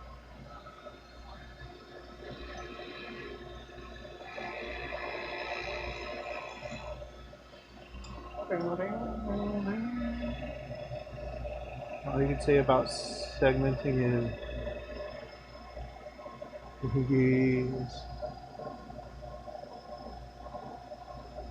so blocks and it'll be nearly perfect. Well, I'm not going to do segmenting.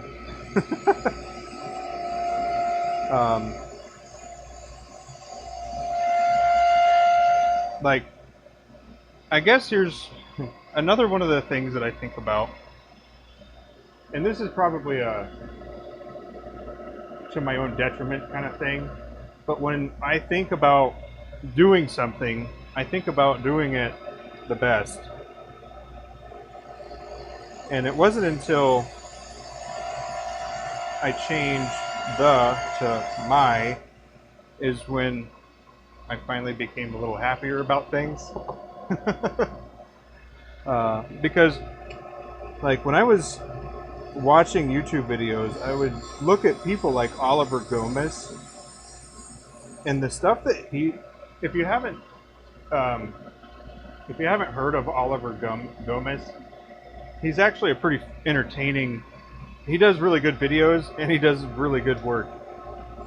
But he turns large hollow forms. And then I just kind of imagine myself in that kind of position of, if I do this to the full potential I think that I would be capable of, do I like how that looks? And personally, while it would be awesome to be able to do the things that he does, I don't actually want to be able to do that.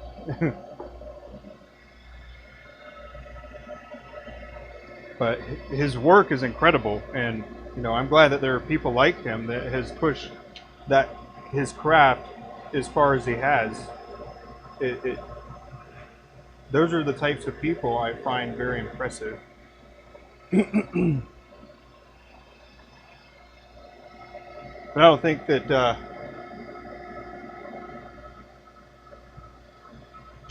that would be a threshold that I would really ever shoot for, or a target I'd ever shoot for.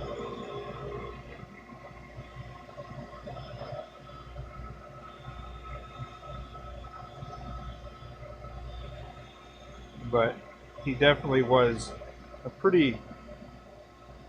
I'm pretty sure he's really young too.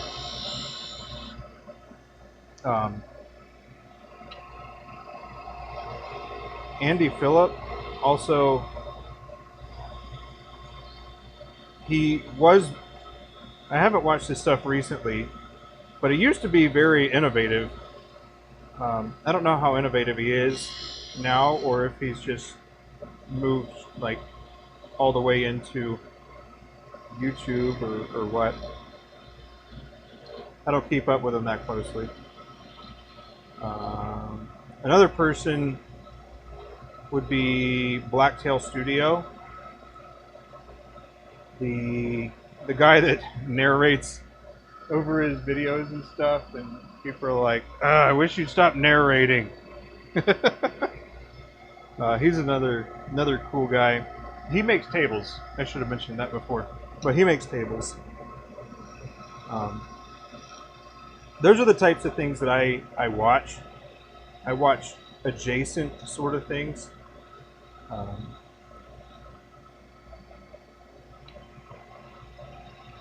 Because if it works in one area of woodworking, then maybe it could be implemented on a different scale on something that's a much smaller scale. I've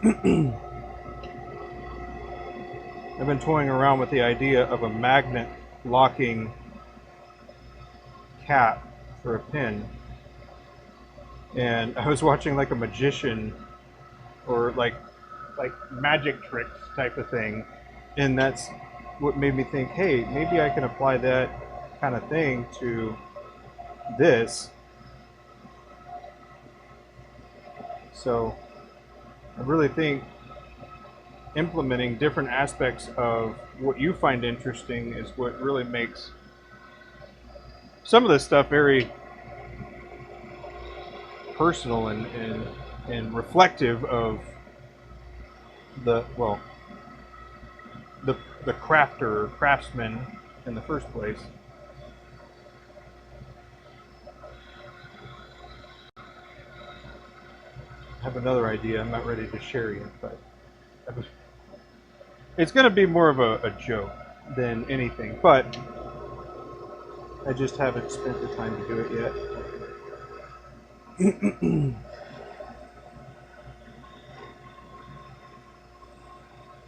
But it'll be kind of reminiscent of what I did before, as well as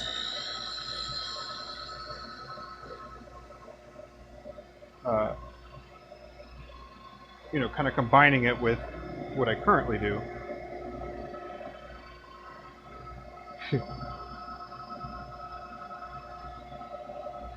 One of the funny commercials I was thinking about doing at one point, like if I made a pin commercial, what if I started inside of an airplane, writing, and then I jump out, and then something happens, I write some quick notes, people telling me something, and then I'm jotting it down, and then I put it away, and then we land, and then I don't know exactly how it would unfold entirely, but you know, just incorporating what you already do.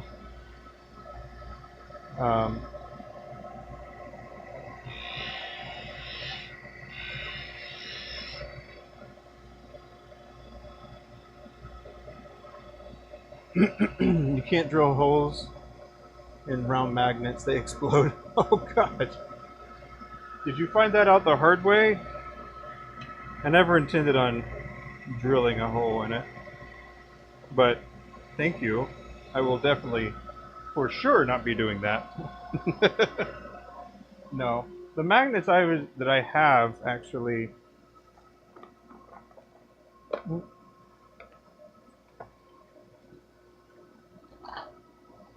Ah, here they are.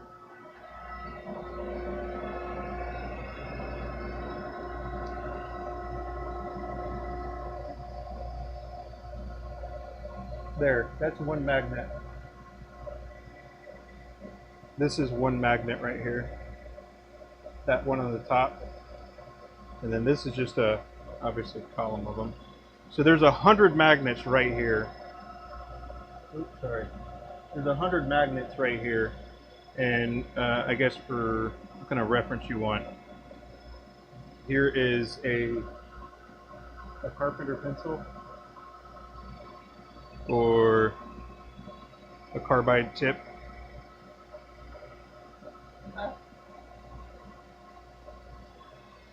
But I definitely won't be drilling.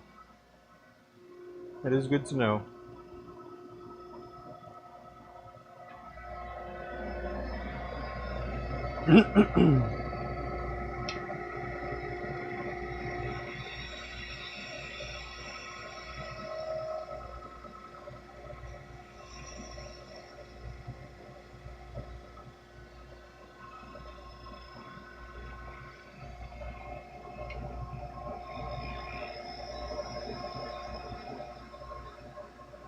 I don't know if I've mentioned this particular idea either to, well, at least on stream.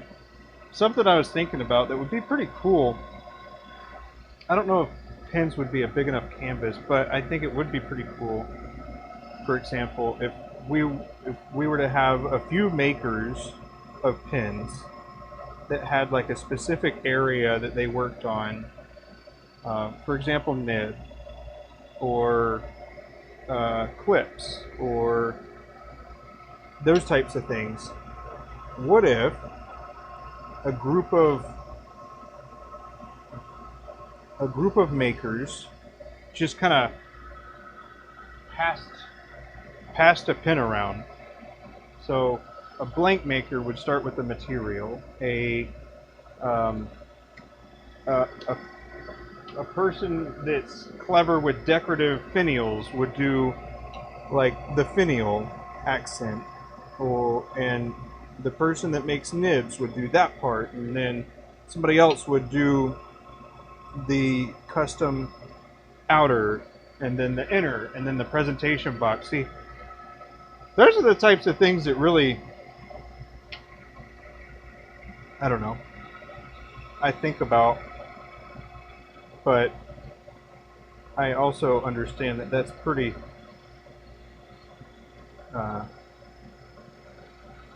unlikely, but I think it would be really cool.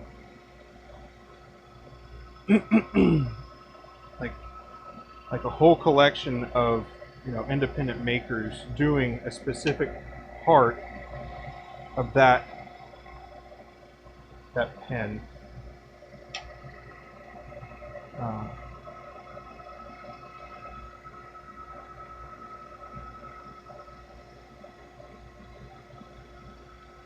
But, you know, like I said, that's probably never going to happen.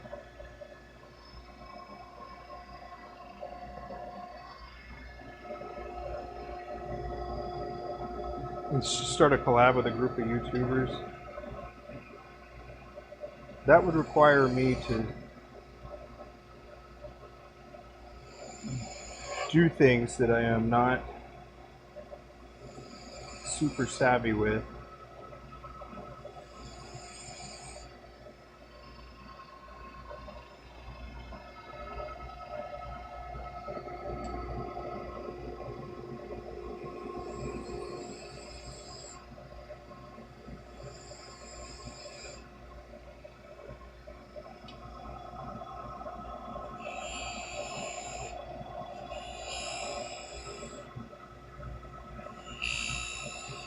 You also, it really is kind of a lot to ask, you know. Hey, I want you to make this thing.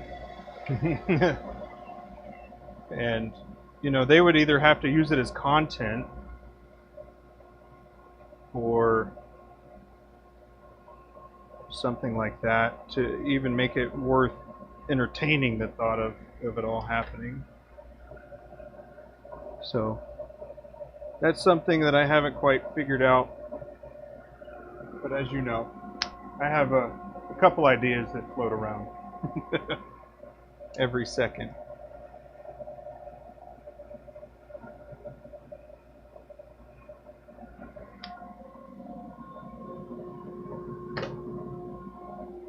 The other thing that is, well, another interesting thing that I was thinking of that I think would be pretty cool for pin shows specifically was, I didn't iron out the details, but I was talking to, I don't know if you were familiar with Brad from Pin Addict, but good dude. He's got a YouTube, and he does a lot of pin reviews and unboxings and stuff like that. I was talking to him, I floated an idea by him of what his thoughts were about,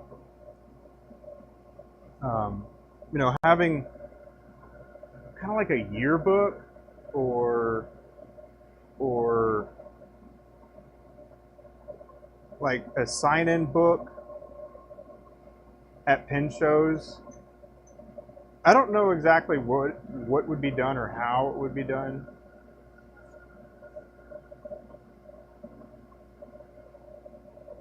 But it's another one of those things that I was thinking about that would be pretty cool.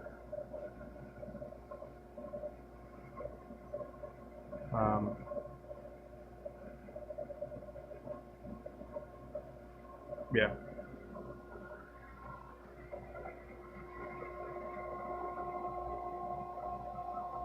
But I think you could even potentially monetize it if you wanted to.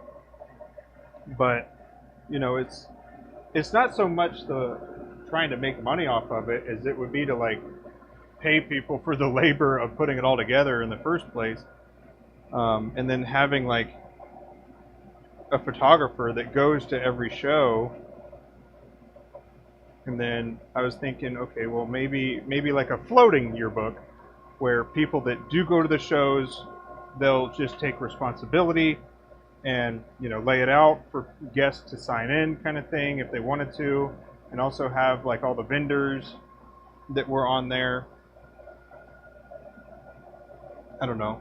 Those are the types of community things that I still need to sort out, you know.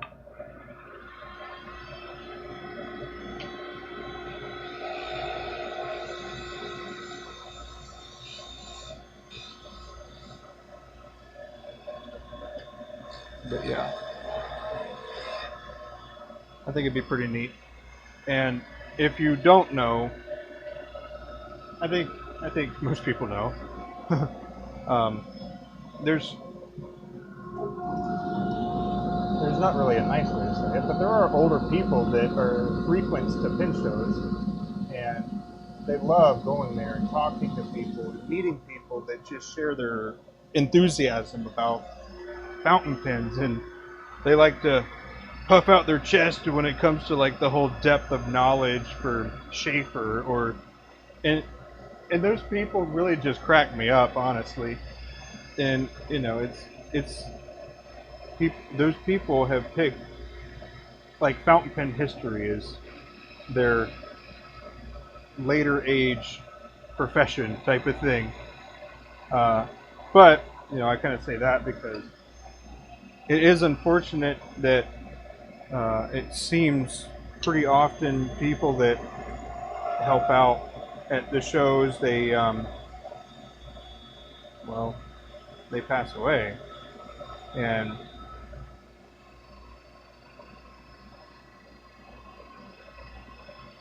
anyway, not to stay there too long, but it's one of those things where I've looked at my own yearbook and I can actually Well, I know that some of those people aren't there anymore, or aren't here anymore.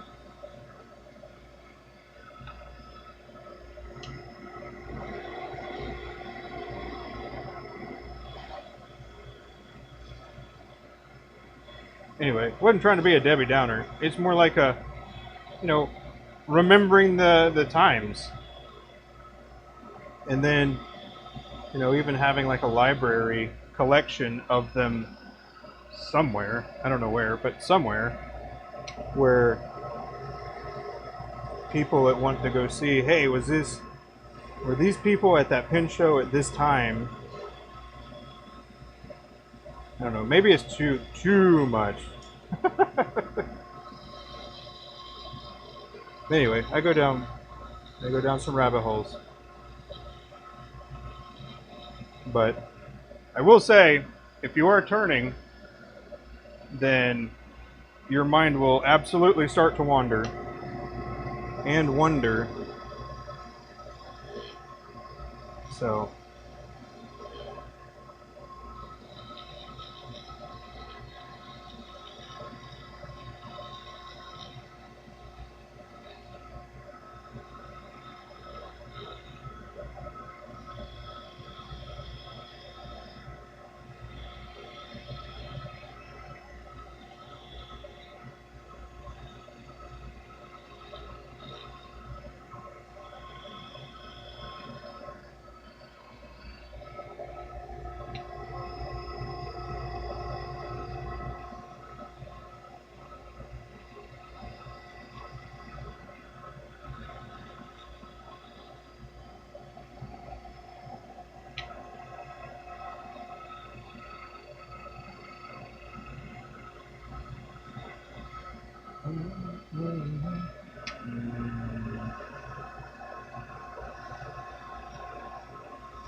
but yeah, I suppose a collab could be pretty cool. Believe it or not, that idea kind of stemmed from the Makers Challenge that I went to the first year in Orlando, and then talking to Jim Hines' wife, I can't remember her name. She makes blanks, and one of the suggestions, I believe, from John Tello was, how about everybody starts with this blank for the Makers Challenge, and then you could use those blanks any way you want to, but all of them have to be used. And I was like, that would be cool.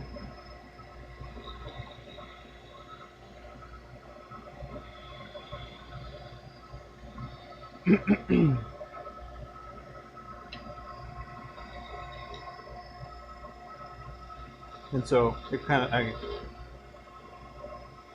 over time, thinking about it, that's kind of where I got to as far as that goes. I think it would be pretty fun.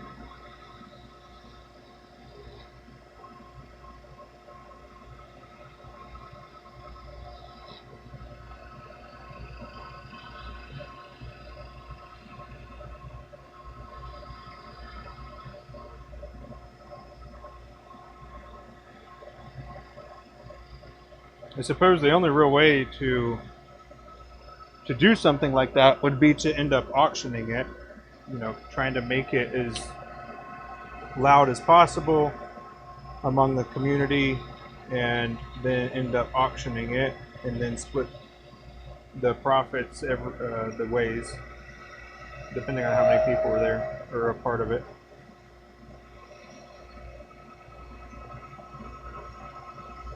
Then you're going to have some people, I imagine, are going to be like, well, I put 10 hours into it and you only put 3 hours into it. Like, come on, man.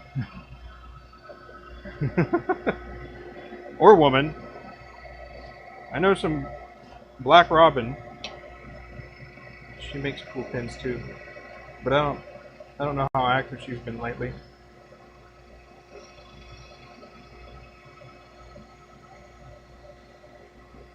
Anywho, you gotta maintain your sanity.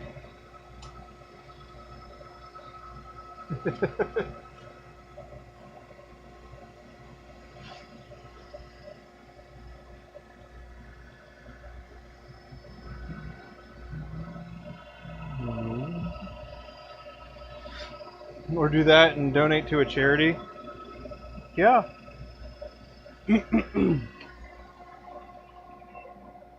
I suppose that could be a an option.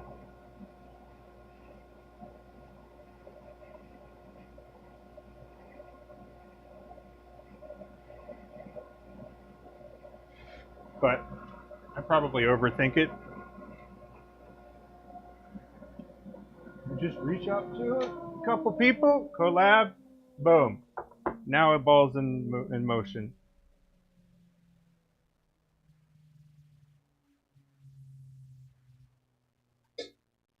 I mean, it's not necessarily a good time of year right now, but with all the seasons happening, all the shows coming up. I mean, but yeah, I suppose that could be a good avenue.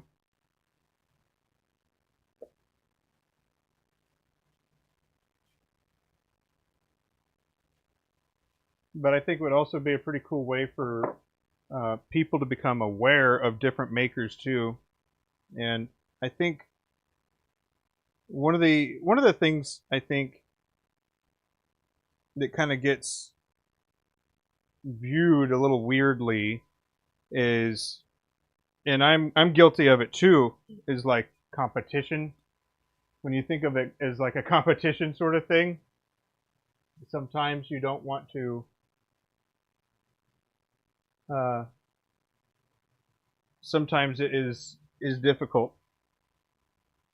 So, but on the other hand, I think that it's important to elevate those around you. So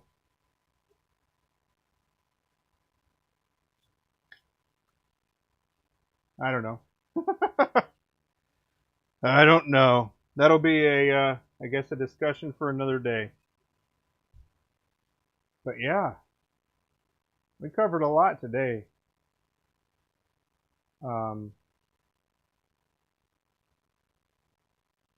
Yeah. Oh, Rita, when would you like to hop on Discord?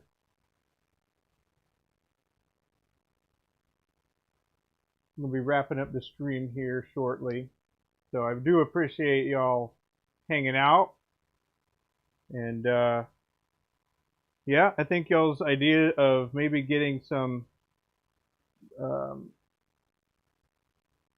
like a collab going. I don't know very many pin makers, honestly, that do YouTube as well. So that'll be one of my biggest hurdles, I think. But I do know some. I know a lot of pin makers, right? But I don't know the ones that do YouTube as well. Only one really comes to mind, or two. Two come to mind. But yeah, I don't know. I have to think about it for a bit. But I reckon until next time, friends. All right. Well, then I will close the stuff up here and then give you a call here once I wrap up the stream. Again, thank you all for being here. I appreciate you. I hope you learned something or at least had some, were entertained. And remember that your tongue does rest on the roof of your mouth, so that's something that you can use later on. Till next time. Take care.